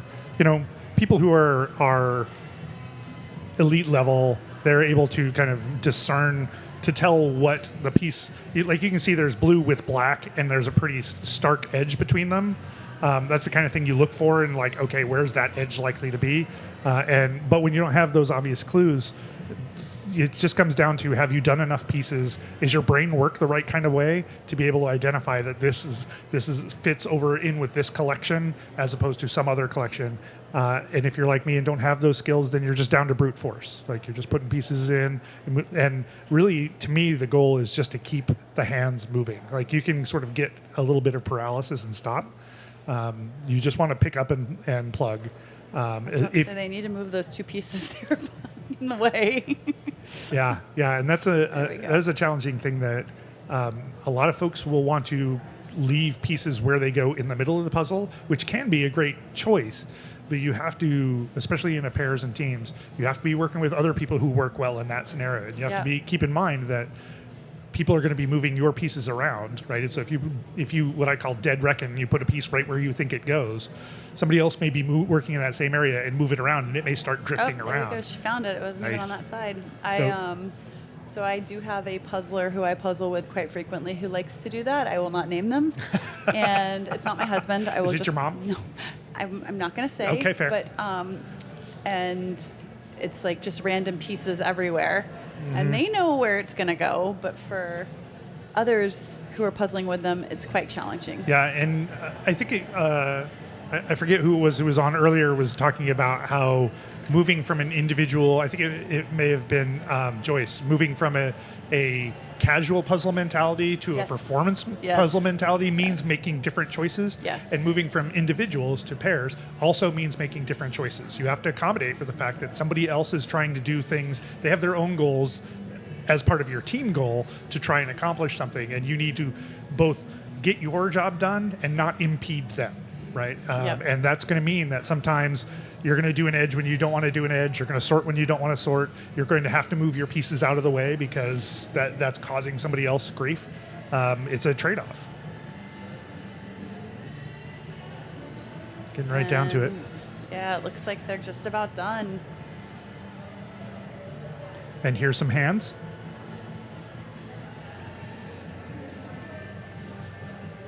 We're an hour and 11 minutes in and a half.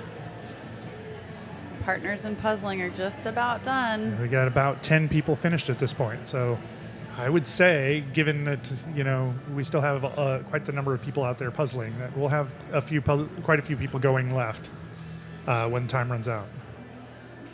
That said, I sort of thought we were going to have that last round. Oh, look, back to back. Right together. This is a classic puzzle look right there, by the way. It's like you finish, you celebrate by a quick high five, and then you turn to the camera and wave. Like you will see that in 99% of people, especially if they've competed in a place with a camera before. Everybody high fives, turns, waves, and then goes about their business. So that's Peace and Love, Janelle Christensen and Zenaida Beckham, who just finished. And right before that, we saw Partners in Puzzling, mother-daughter duo, Dina and Sarah Gelke. I hope I'm pronouncing all that correct, but It looks like got all maybe them moving on. a mother-son duo here, Janelle and Joel Mitchell. The Mitchell Machine, that's right, I remember Mitchell that. Machine, love it.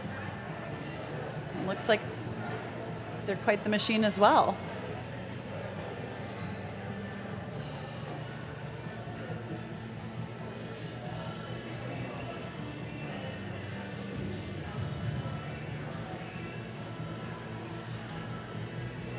And looks like they're getting pretty close to finishing. Yep, just going back to some names I appreciate while we see other folks coming up on completing. We have Alyssa Morris and Joanne Tustensen with Border Patrol. I want to believe that they are, I feel like they also have part of a team name that maybe has some law enforcement overtones. I'd love to believe that they were in some sort of law enforcement that had a law enforcement meets puzzle pun. Gotta love the double stack puns. Speaking of double stack, go ahead. We're up to, you have your leaderboard, don't you? I do. We're up to 12 teams completed now. Yep, we got 12 up on the Yeah, leaderboard. So 8 more spots to go Yep. to make it into that duo finals coming up on Sunday morning. And I think now we have Dawn from Aurora Puzzles who's going to join us and talk to us for a minute. Hey, Don. Hey, how's it going? Good. Welcome to the table. Thank you. You can see we got the Mitchell Machine here just finishing up. Okay. Yeah, so Yes. Everyone's doing really good. yeah, this puzzle looked a little difficult, a little challenging. Very challenging.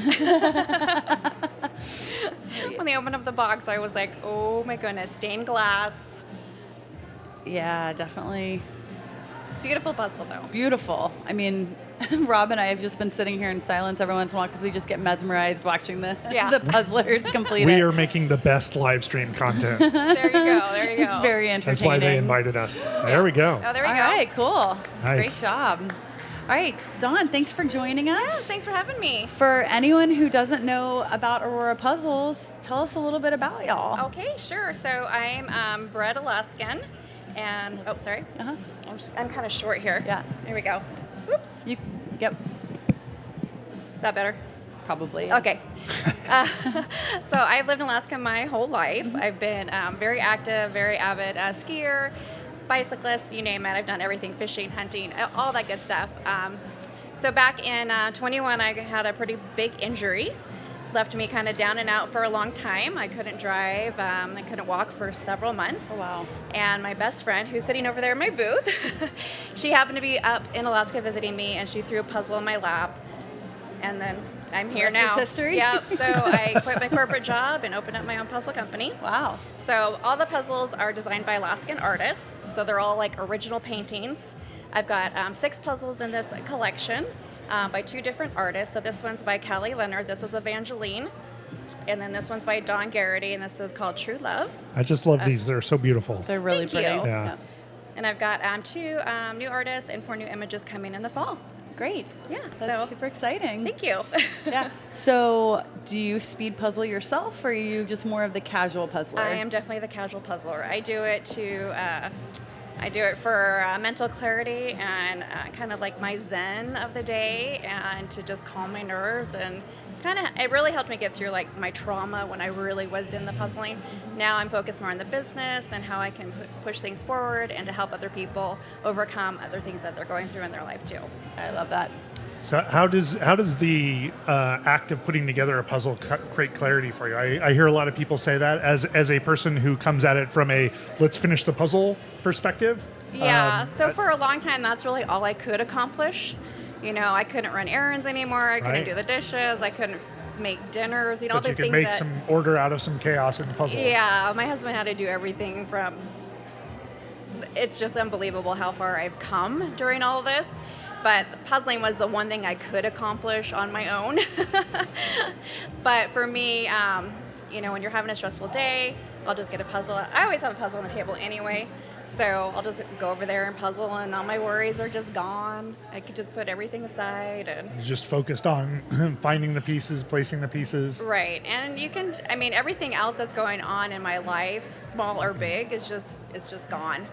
I mean, everybody puzzles for different reasons. When I first started, I was told this will help with your pain, and it really did. Really? Like, you really get focused on doing something, and those little things that take your focus, like pain, will take all of your focus, and it really did help. So That's interesting.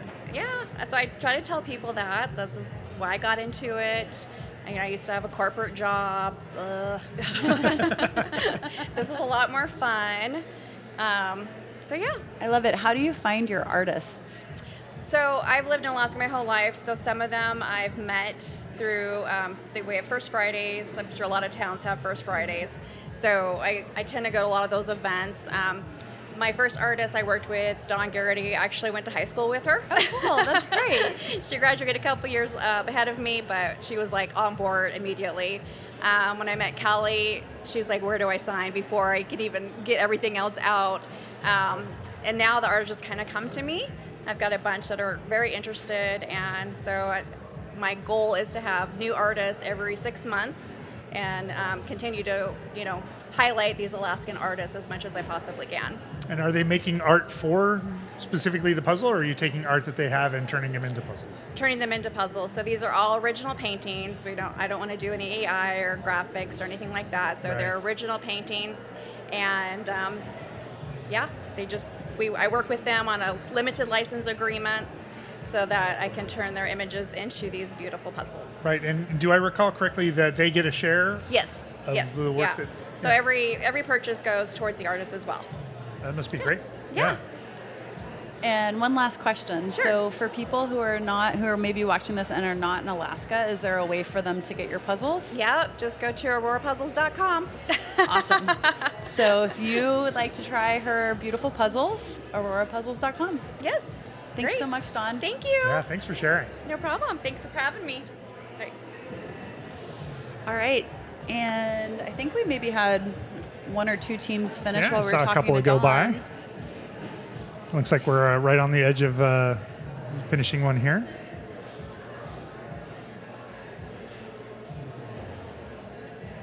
They really turned up the music in here. It's like a whole new vibe. We were listening to Frank Sinatra a minute ago, and now we're on to hip hop. So Yeah. you might yeah, see us yeah. dancing up here. Who knows? Nobody wants to see me dance. Okay, we just had another pair complete the puzzle. Yep, we're past the hour mark where Okay, we've got completing the puzzle comments come back up. The Delulus. Okay, Okay. yeah, we've got 15 teams. I think that actually was that 16? Yeah, I think it's at least 16. Yeah, there's a little bit of a delay between when folks finish and when the volunteers who are out here taking down the times, they run them over to the scorekeeper and they enter things into the spreadsheet. So a little bit of a delay as those things happen, but Yeah, so we've got maybe a couple more spots left for a couple of these duos to make it into the finals on Sunday. You can see we were talking about all those fun team names earlier, and our viewers just got to see them in writing. right? So you can see what we're talking about. Looks like Pazinga is. Yeah. Pazinga. There we go. Is maybe about to finish and qualify for finals. Yeah, I really love the pants, but also the shirt. Like I love a good team shirt. And the great thing about puzzling, especially at the bigger events, is that people are really creative. They make great shirts, and they come out and represent. Yeah, reminds me. I mean, it's like very superhero-esque. Right? The Big Bang Theory reference, I believe. Oh, I'm not. Looks like there was a little bit of hunting on the floor there. Yeah, but it looks like all the pieces are right there. It's true, but sometimes you're looking at a piece and you're like, that piece is not in the pieces I have left. It just isn't. And so you're like, that piece must be somewhere else. And then somehow, by the time you finish, a piece fills that spot that you thought you did not have the piece for. So I definitely relate to that. Like, wait, are we missing a piece? Because nothing seems like it would go here. That sort of moment. All right, yeah, and we've got an updated scoreboard here now. So we've got, There's another 1 second between 13th and 14th place.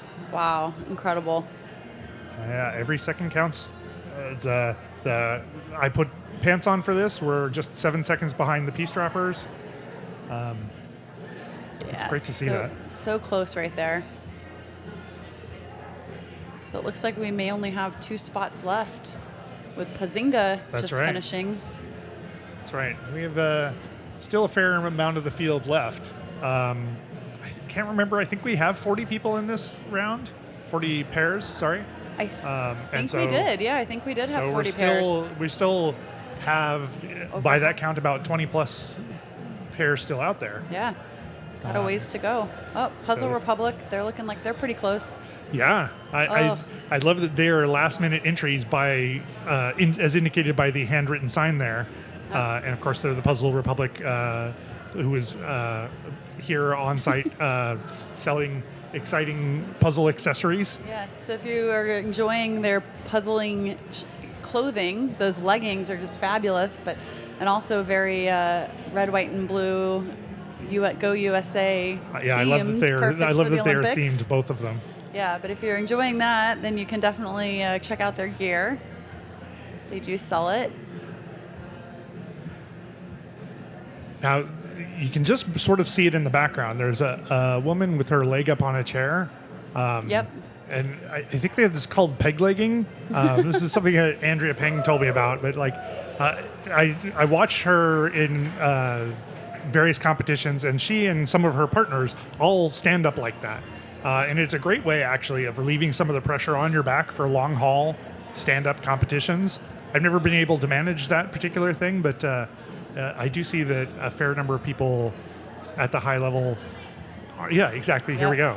Where you can see like that's sort of giving your back a little bit of relief while still giving you the oversight that you're looking for in terms of the puzzle. You see they've got some sorting trays that they're using to move pieces around. We didn't get a chance to see them earlier to see if they had sorted colors into them, but if you sort onto trays like this, it's a great way of keeping things collected and maybe moving them around to where they go without having to grab huge amounts of pieces. If you've got to move a lot of pieces, then you're generally turning some of them upside down. It's a lot of touching. You want to move things as efficiently as possible.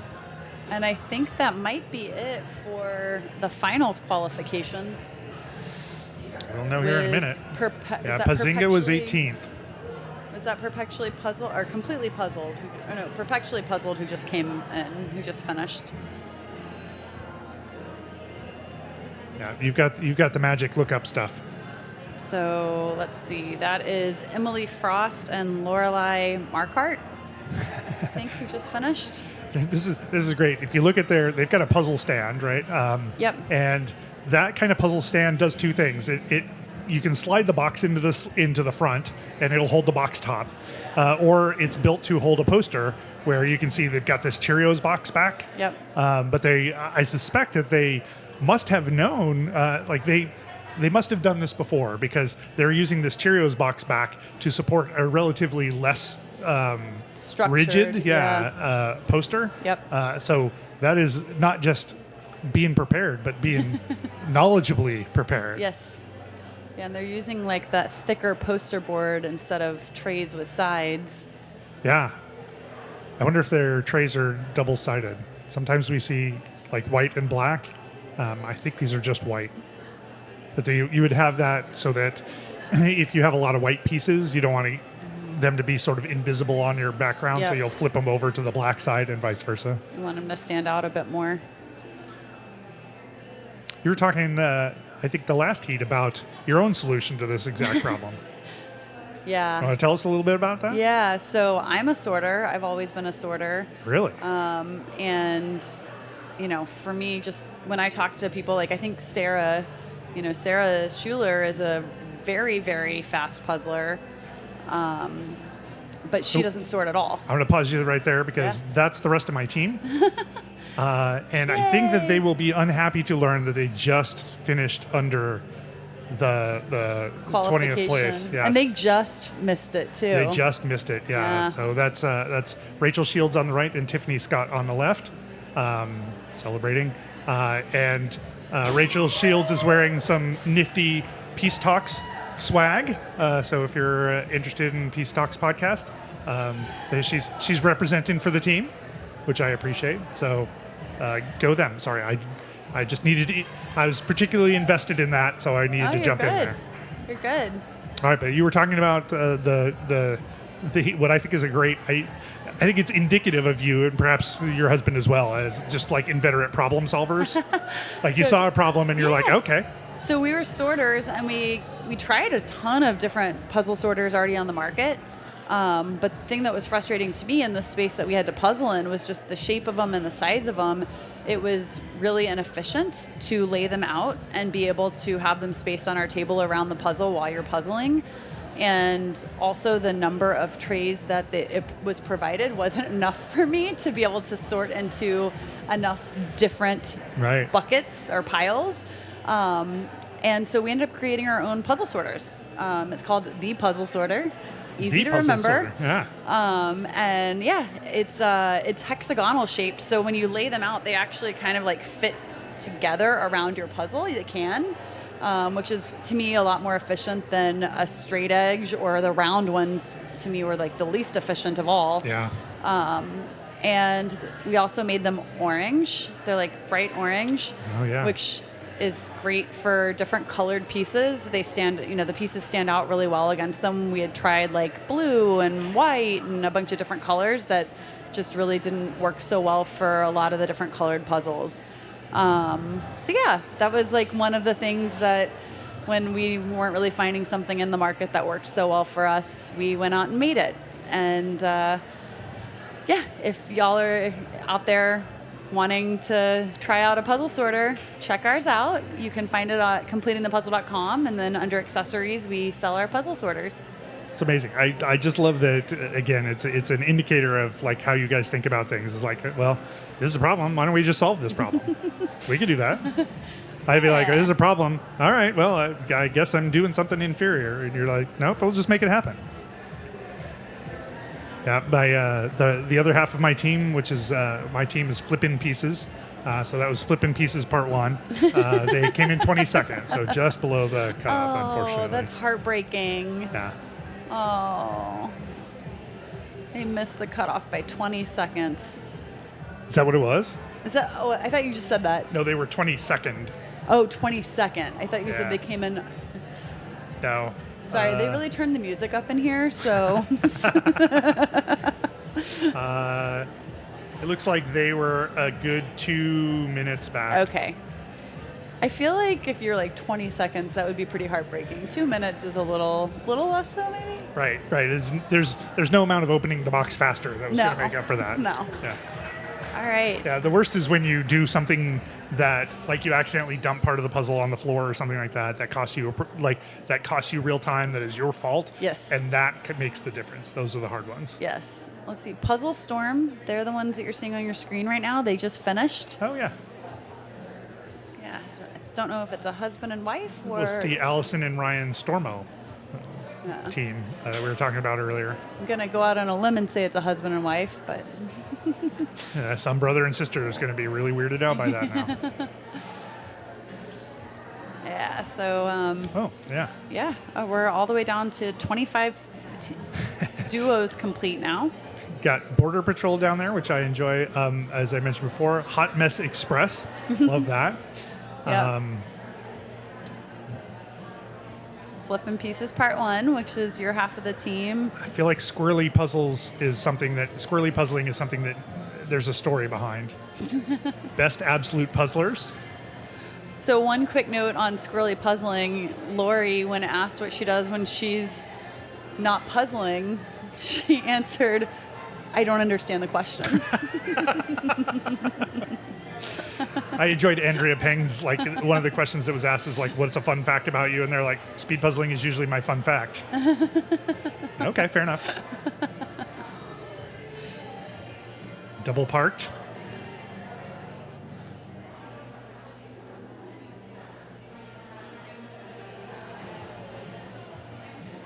That's one thing you don't want to do when you're partnering in a duo. You don't want to be double parked on that piece. Yes, and so there's more pieces on top of puzzles.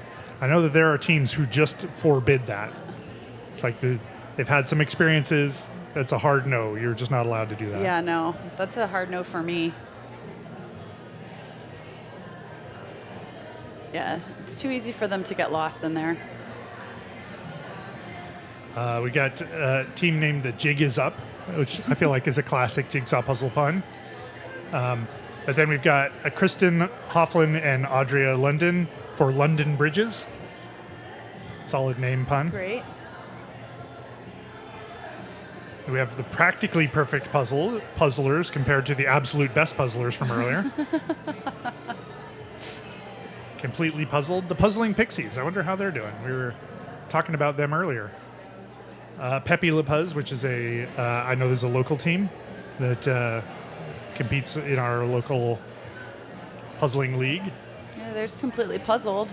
Mm-hmm. Mary and Zach, they're getting down. Oh, they did the shape sorting. Oh, yeah, look at that. Yeah, so they got down to all the similar colors, and I mean, that's probably what I would have done too. Absolutely, yeah. I mean, this is definitely my speed. Is like, and one of the things that's challenging is that if you're doing this with another person or Yes. people, not everybody. It is almost always the case that not everybody will agree when to switch to shape sorting. Yeah. A lot of people will be like, no, I know where everything is that's sitting out there, and so I can find it, I'm fine. And other people are like, I'm making no progress, I need to look at this a different way. And that's one of those challenging, like, you just need to keep team communication going and be like, listen, this is going to be one person going well is probably not worth 2 or 3 people not going well. So you just have to make, like I was saying before, or different decisions. You need to say, okay, well, yes, this is best for me, but if we were to shape sort it, probably everybody else could go a lot faster. And so what usually will happen is somebody will be like, I want to shape sort. There'll be some discussion. If you're that kind of team. And then that person will typically just start shape sorting, and other people will continue doing what they're doing. So it's not like the whole team stops to sort things. A person will just kind of put those together so that everybody else can start using them. And typically you'll just start, as soon as you start shape sorting, everybody's like, oh yeah, shape sorting was the right call. I know somebody, I can't remember who I was talking to, said, like, if you get to the point where you're asking whether or not you should be shape sorting, it's probably too late. You probably already should have been shape sorting. So speaking of shape sorting and puzzle sorters, so this is probably a no-no in speed puzzling, but when I get to the point where I've moved from color sorting to shape sorting, that's another place where I use my puzzle sorters. Yeah. And use each one for a different, the different shapes and... Which is a great idea. Puzzle sorters are one of those things that if you have used them, they're great. If you haven't used them and decide to do them in the middle of a competition, like anytime you are introducing something new at a competition, but sometimes you're like, oh, well, I'm not really prepared for this. I'm gonna just, like, I have less space than I expected. I'm gonna bust out these sorters. But if you're using them in a shape sorting mode, it can be really great, because one of the problems with shape sorting, especially when the puzzle is bigger, these are fairly moderately sized puzzles. When the puzzle's bigger, it's hard to reach where all the shapes go, right? Yep. You can imagine that if all the pieces are on one side of a very large puzzle, that not everybody can reach that, especially if you're on a team. So having something that you can pick up and move around, or has an orange background that you can just plop in the middle of the completed side of the puzzles, so you know you're not going to lose the pieces on that. Yep. And that's what I frequently do. Yeah. Yep. That was Double Parked who just finished there. Nice job, Double Parked. They got a cheering section. I don't know that you can hear it on the live stream, but they had a little cheering section going. There's Julie Pepe Park Le and Puz. Shannon Lee. Yep. Pepe Le. Cute names. Really, really fun. Yeah, and we're at hour 36, so we got 24 minutes left. Looks like these guys will finish without a problem. Yeah, it's Mary Beth Storr and Sarah Rideout. And it does look like they should be all right. 20, yeah. I don't know. This last blue's giving a lot of people problems, and they haven't shape sorted yet. Nope. And they may not. Not everybody loves shape sorting. Speaking of shape sorting. Yeah, and one of the things I like to do, and it looks like they're doing it, is not just this is, I think, a classic shape sort where you've got lines of things. Yep. Some people will shape sort into just areas. They won't be so well lined up. I prefer to have them in a line just because I find that that's easier to scan. Yep. But I also like to make sure that every piece is oriented the same way. So if you've got I don't know if you can see it, but there's a 3 out, 1 in sort of scenario going on there. You want all of the I want them outs- all facing the Yes. same way, and that way if I'm looking for that shape, I can see that shape across all of them. Because often what you're looking for is I want something that has blue in the lower left foot, right? And so that means they all have to be oriented the same way, so you can just scan through and go, okay, I'm looking at all the lower left feet. I'm just going to pull out the ones that seem like they have blue in that area. Yep. So I think that if you're going to go through the effort of shape sorting, you probably ought to orient them as well, just because it gives you that last little bit. And I don't believe it comes at very much of a cost. Yeah, you can see we've got chaos going on here. He's turning them all different ways.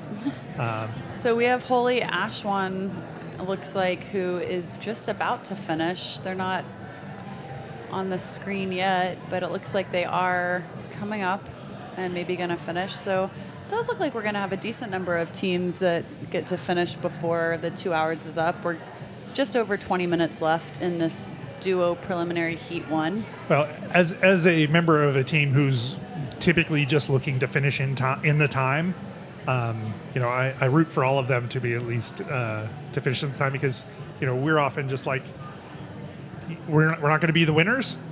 We just want to make sure that we just want to be the people who are done by the time the clock is finished. Yep. let's see here. We've got Ashley and Hawan, and I think we said earlier they turned their names into Holy Ashwan. So we've got them. Looks like they're coming down to the last few pieces. Feels so good when you get down to those last couple It of does, pieces. yeah. And it is, I don't know if this is surprising or not, but like going through a competition, even if it's like a jigsaw puzzling competition where like everybody's in it for the same purpose and trying to like make the best possible outcome is a bonding experience, right? It's one of those things that you like, it's not like going off to war or anything, but it's like, we did a thing, the thing was hard, we worked together, we worked towards a common goal. By the time you finish the puzzle, as much as you might be exasperated, by the fact that the puzzle may have been hard, there's also a feeling of camaraderie. So what we have done on my team more than once is finished a competition and then immediately gone to do a puzzle, just the four of us. So you just roll right into like a casual puzzle because you still have that energy. Yeah. You're still in that mode. You're doing things that you're enjoying with folks that you're enjoying doing it with. So I wouldn't be surprised to find that a lot of folks from here immediately go into doing just another puzzle. In fact, in the back corner of the room, there's a collection of puzzles. There's a common puzzle table back there that folks are going to and helping assemble. And that's pretty common, actually, at puzzle competitions, is that there will be typically a very large puzzle, but some kind of community area where people who are puzzling adjacent can go and puzzle, and you'll see people move over there with, they'll finish their stuff, and then they'll go debrief over another puzzle. So I can get my puzzling fix and not have too much FOMO if I go over there in between some of these heats. That's right. I expect to see you over at that table. So we have just under 20 minutes left in this first heat for the duos. We already have all of the teams who have qualified for the finals on Sunday. So just watching these teams now, I guess you should call them pairs to Right, all the differentiate between teams- the teams that'll be competing tomorrow. All the pairs who are going to qualify in this round. We still have one more round Yes, to go. thank you for the clarification. Yeah. Yes, we have another heat tomorrow afternoon, and so there will be 20 more pairs from that heat that will qualify for Sunday's finals.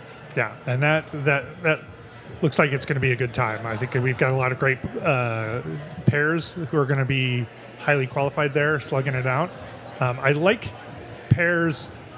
Like, I love teams, but there's a certain extent to which pairs are nice because they're special combinations of two people. So a team, like, everybody has different roles, they're doing different things. You could sort of get lost in the mix.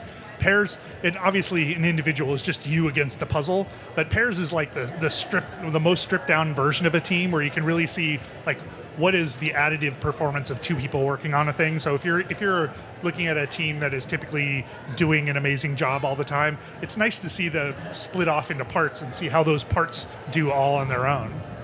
So I find pairs a lot of fun to watch. I think we're looking at completely puzzled right now. It looks like they're getting fairly close to finishing. Yeah, I think we got 27 teams so far, which means that if we had 40, we have got 13 out there, and that looks about right. Yeah. It's interesting to hear from Rock Solid, who won this heat, that they actually took a pretty different approach and strategy to this puzzle than most other pairs that we saw. Yeah. Starting with the border, when most of the other pairs we saw kind of went straight up the middle. Yeah, I mean, as I've said, I'm a big fan of like what catches your eye, and what do you think you can assemble? Do that, regardless of what that is. The edges can be that thing because the edges they have a well-defined, unique component. You know that they're going to go. Typically, an edge is something like I want to say like 15% of the total puzzle, depends on the puzzle size. And so it's going to be in a fairly contained part of it, and if you have any clues at all, then you can sort of figure out where it's going. This one just did not suggest to me that there was a lot of information that would allow you to do that. Oh, here we go. But then again, that's why the world-class puzzlers are world-class puzzlers. Yeah. Is they look at something that I would find daunting, and they're like, oh, I could do this. 100%. That's great. Zach and Mary. Perpetually Completely puzzled, is that? Completely puzzled? Completely puzzled, thank you. Yeah. They finished, and we have Pepe La Paz. Looks like they're getting close. Does look like we have a decent number of duos that may not finish, though. Yeah, I'm looking out around the room, and I'm seeing a fair number of folks who got probably more than 15 minutes worth of puzzle to go here. Yeah, quite a few pieces still to put in. They are not going to complete the puzzle today. Exactly. Makes me laugh every time. Okay, guys, we got about 15 minutes to go.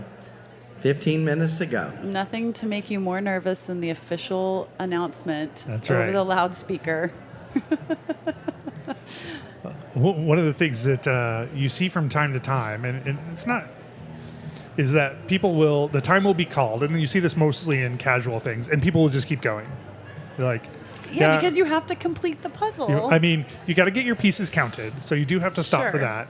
But It's a pause. not a But yeah, stop. exactly. But you just need to finish the puzzle. Yeah. Especially these guys are obviously going to finish. But if time had happened right now, if they were all done in terms of time, you would definitely want to finish this puzzle. You're like, this no. is maybe Yeah. 10 minutes more puzzle. Let's just get in. Let's do it. No puzzler in their right mind would walk away at that point. I think there's only one puzzle I've ever given up on. Is that right? What was it? We'd have to go look. I don't remember what it was now. We have a YouTube video of it.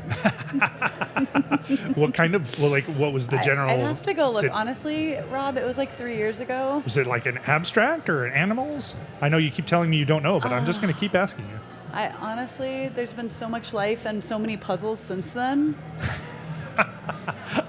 An avid puzzler, you can tell. There's just been so many puzzles. There's been so many puzzles since then. The thing for me, though, is since I am a casual puzzler and I do it for stress relief, if I start doing a puzzle and I'm not enjoying it, I'm not going to force myself to do Yeah, it. absolutely. With a situation like this, you have to finish it. Or, Right. I mean, I guess you don't if you don't finish in time, but it doesn't matter if it's a type of puzzle you like and you would choose for yourself or not.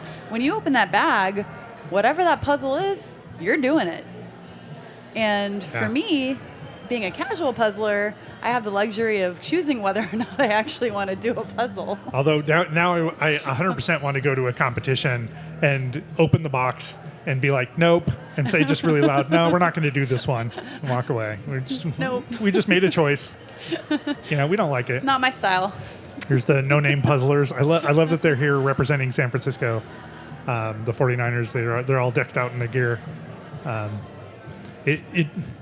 It speaks to the fact that puzzling is getting a wider and wider community, and you see all kinds of people doing it. Yes. Like early on, it was a lot of people that you would expect to do jigsaw puzzling. Yes. But the competitive nature of it, the fact that it is a thing that you can readily do, and that people like to compete, Yes. is drawing all kinds of people out into puzzling. I'm not saying that I'm not stereotyping, except that I'm stereotyping here. No, I think there was a stereotype, though, of who the puzzler is, and we were talking about this with Joyce earlier after the individuals. I do think that there might be a personality type, but that doesn't mean that there's necessarily a stereotype of who that person is in a lot of other ways that there might have been in the past. And we actually see that with our members. I mean, people will say, well, who's your target market? And it's like anyone who likes to puzzle. That's right. I mean, Who you got?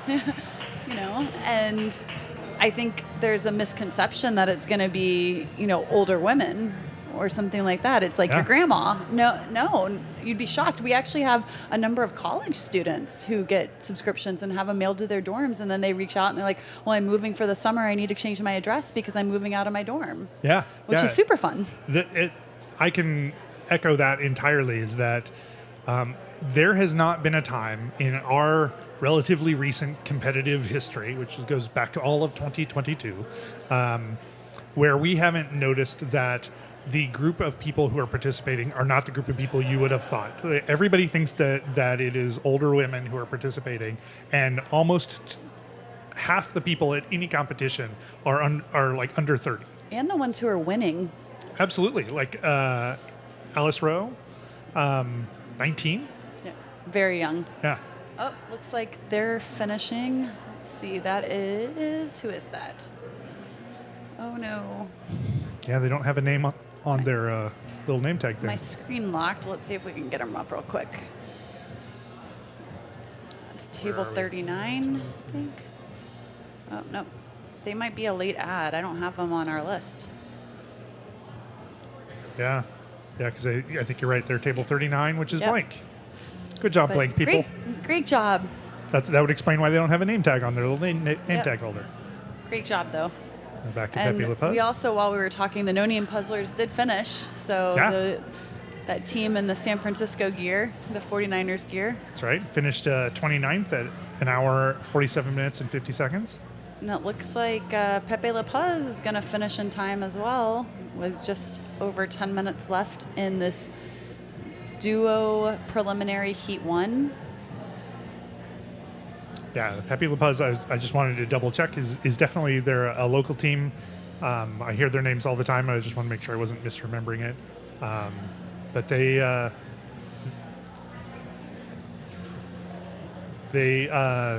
actually, their pairs competitor, although I see them in teams from time to time, and they finished first in the pairs. So they're definitely a solid team. So Rob, if someone's watching and they have, they're new to speed puzzling and they've been watching, they're like, well, this looks like fun. They are right. They are right. But maybe they want to get started. How would you recommend that they maybe get started with speed puzzling? I think that if you haven't done a lot of puzzling at all, it's worth getting out a puzzle and trying it and just seeing how fast you can go with it and do something that sits in your wheelhouse that you're like, yes, I would love to do this. And just see, step one, is it satisfying for you at all? Because as we've talked on a couple of the other heats, sometimes you get into the puzzle and you're like, I love this puzzle. For example, this one, it's beautiful. I would not, I get in and start doing it and I can't find my way through it, and I find it's more frustrating than anything else. Are they missing a piece? Sorry. Yeah, they are missing a piece. 2? No, they got pieces on the puzzle. Okay, yeah, so they're missing one. So they got their 10 seconds should start now. And if they can't find it within 10 seconds, then that will be their time. If they can find it sooner, then their time will stop.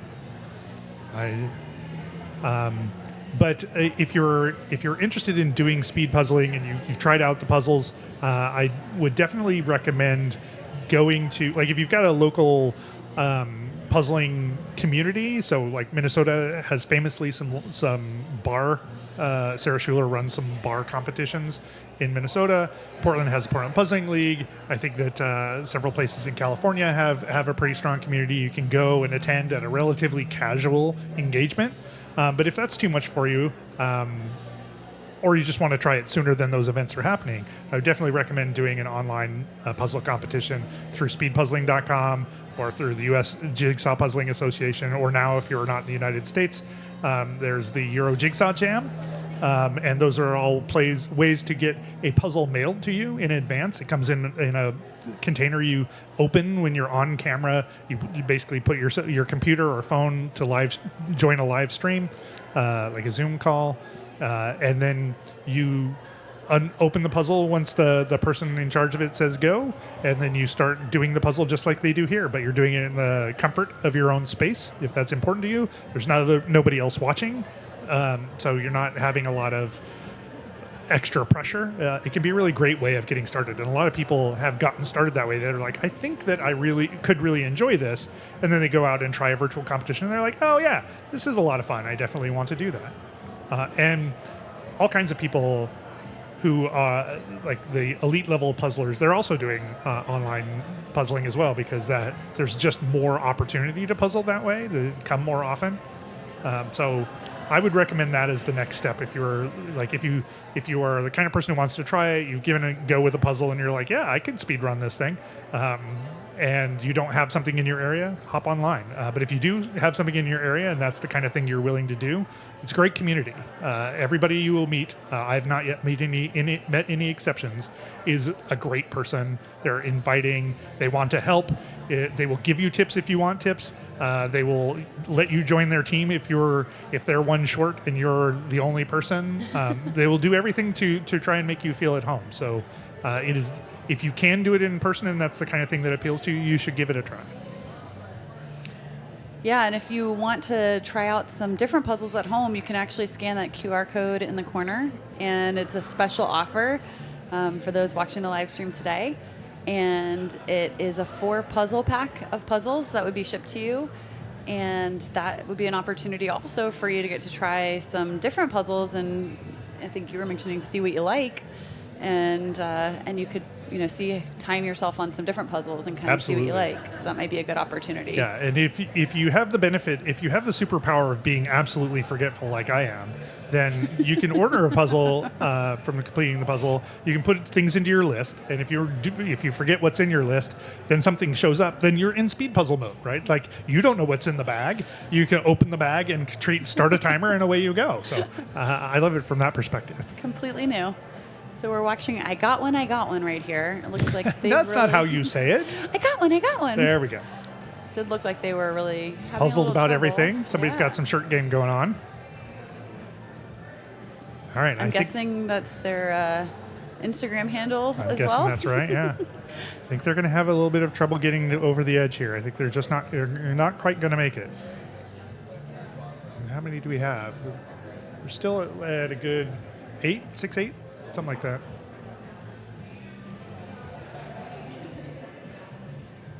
Okay, guys, Yeah. a little less than 5 minutes to go. Keep in mind that 3 or more pieces put together count. Yeah, so Okay. you were mentioning earlier a good strategy at that point is potentially to start just putting pieces together, even if you can't fit them into the puzzle, so that they don't get counted against you at the end. Yeah, to be clear, I'm not saying that's a good strategy. I'm saying that's a strategy It's we a do. strategy. Yeah, that is because what you should be doing as you go is if you see an opportunity to cluster something, and we have a cluster expert on our team. Actually, she was one of the ones who finished on the flipping pieces part 1 earlier. If you can bring pieces together, you should bring them together as soon as you can. So it should always be a focus, especially when you have extra hands, to try and aggregate pieces into bigger groups. So it shouldn't be the case that by the time you get to the end, you should have a lot of things that you can suddenly assemble, right? If you could have assembled them, you should have assembled them. That being said, my team often finds the opportunity to assemble pieces because, we're not world-class competitors, so we don't always find every option. So it is a way of shifting strategy and being like, all right, let's move from trying to build onto, for example, the heart here, and just look at everything we have. Are there things that are close to each other? Try and jam those together and see if we can make more pieces out of them. And right now we're looking at Edgelords, Christian Ross and Sarah Siddons, as they're trying to get as many pieces in before that timer runs out. Yeah. Yeah, and this is where this is always where I'm like a little bit of nail biter. I'm like, come on, you can do it. You got this. One last burst of speed. Yeah, just under 3 minutes left. Oh yeah, I'm like getting, come on guys, come on. You got this. You got this. You can do it. Come on, y'all. It's so close, yet so far for so many of them. That's right. And so this is our last event for today, right? Yes, it is. And if you've enjoyed being with us here today all day, well, guess what? And if you haven't, I appreciate the fact that you stuck through it this far anyway. If you haven't, I don't know why you're still here. I mean, but really appreciate you anyways. Love the puzzling. But we have a really exciting day of Jigsaw, Portland Jigsaw Masters coming up tomorrow. So we're going to kick it off at 9:15 a.m. Pacific time with the individual preliminaries heat 3. That'll be the final heat to qualify for finals on Sunday. Then after that, at 12:15 p.m. Pacific time, we'll have the duo preliminaries heat 2, also the final heat to qualify for duo finals on Sunday. And then at 2:55 p.m. Pacific time, we will have the team finals.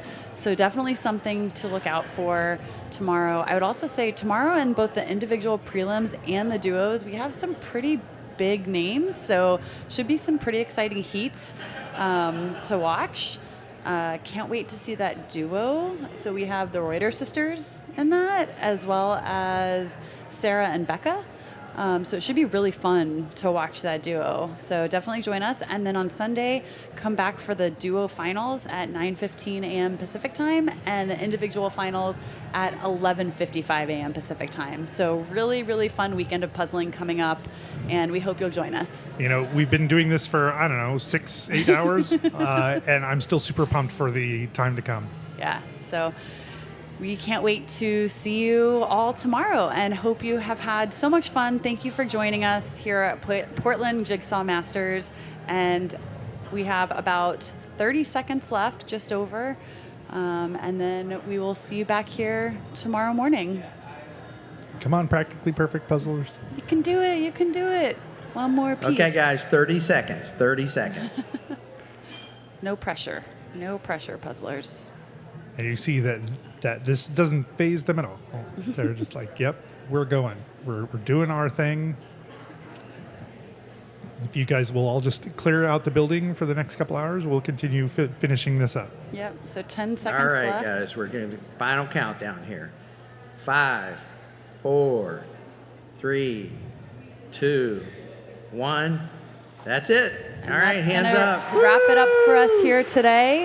All Thank right. you so much, and we'll see you here tomorrow. Signing off, I'm Elenia Cater. I'm Rob Shields. Happy puzzling. See you tomorrow. Okay, we're going to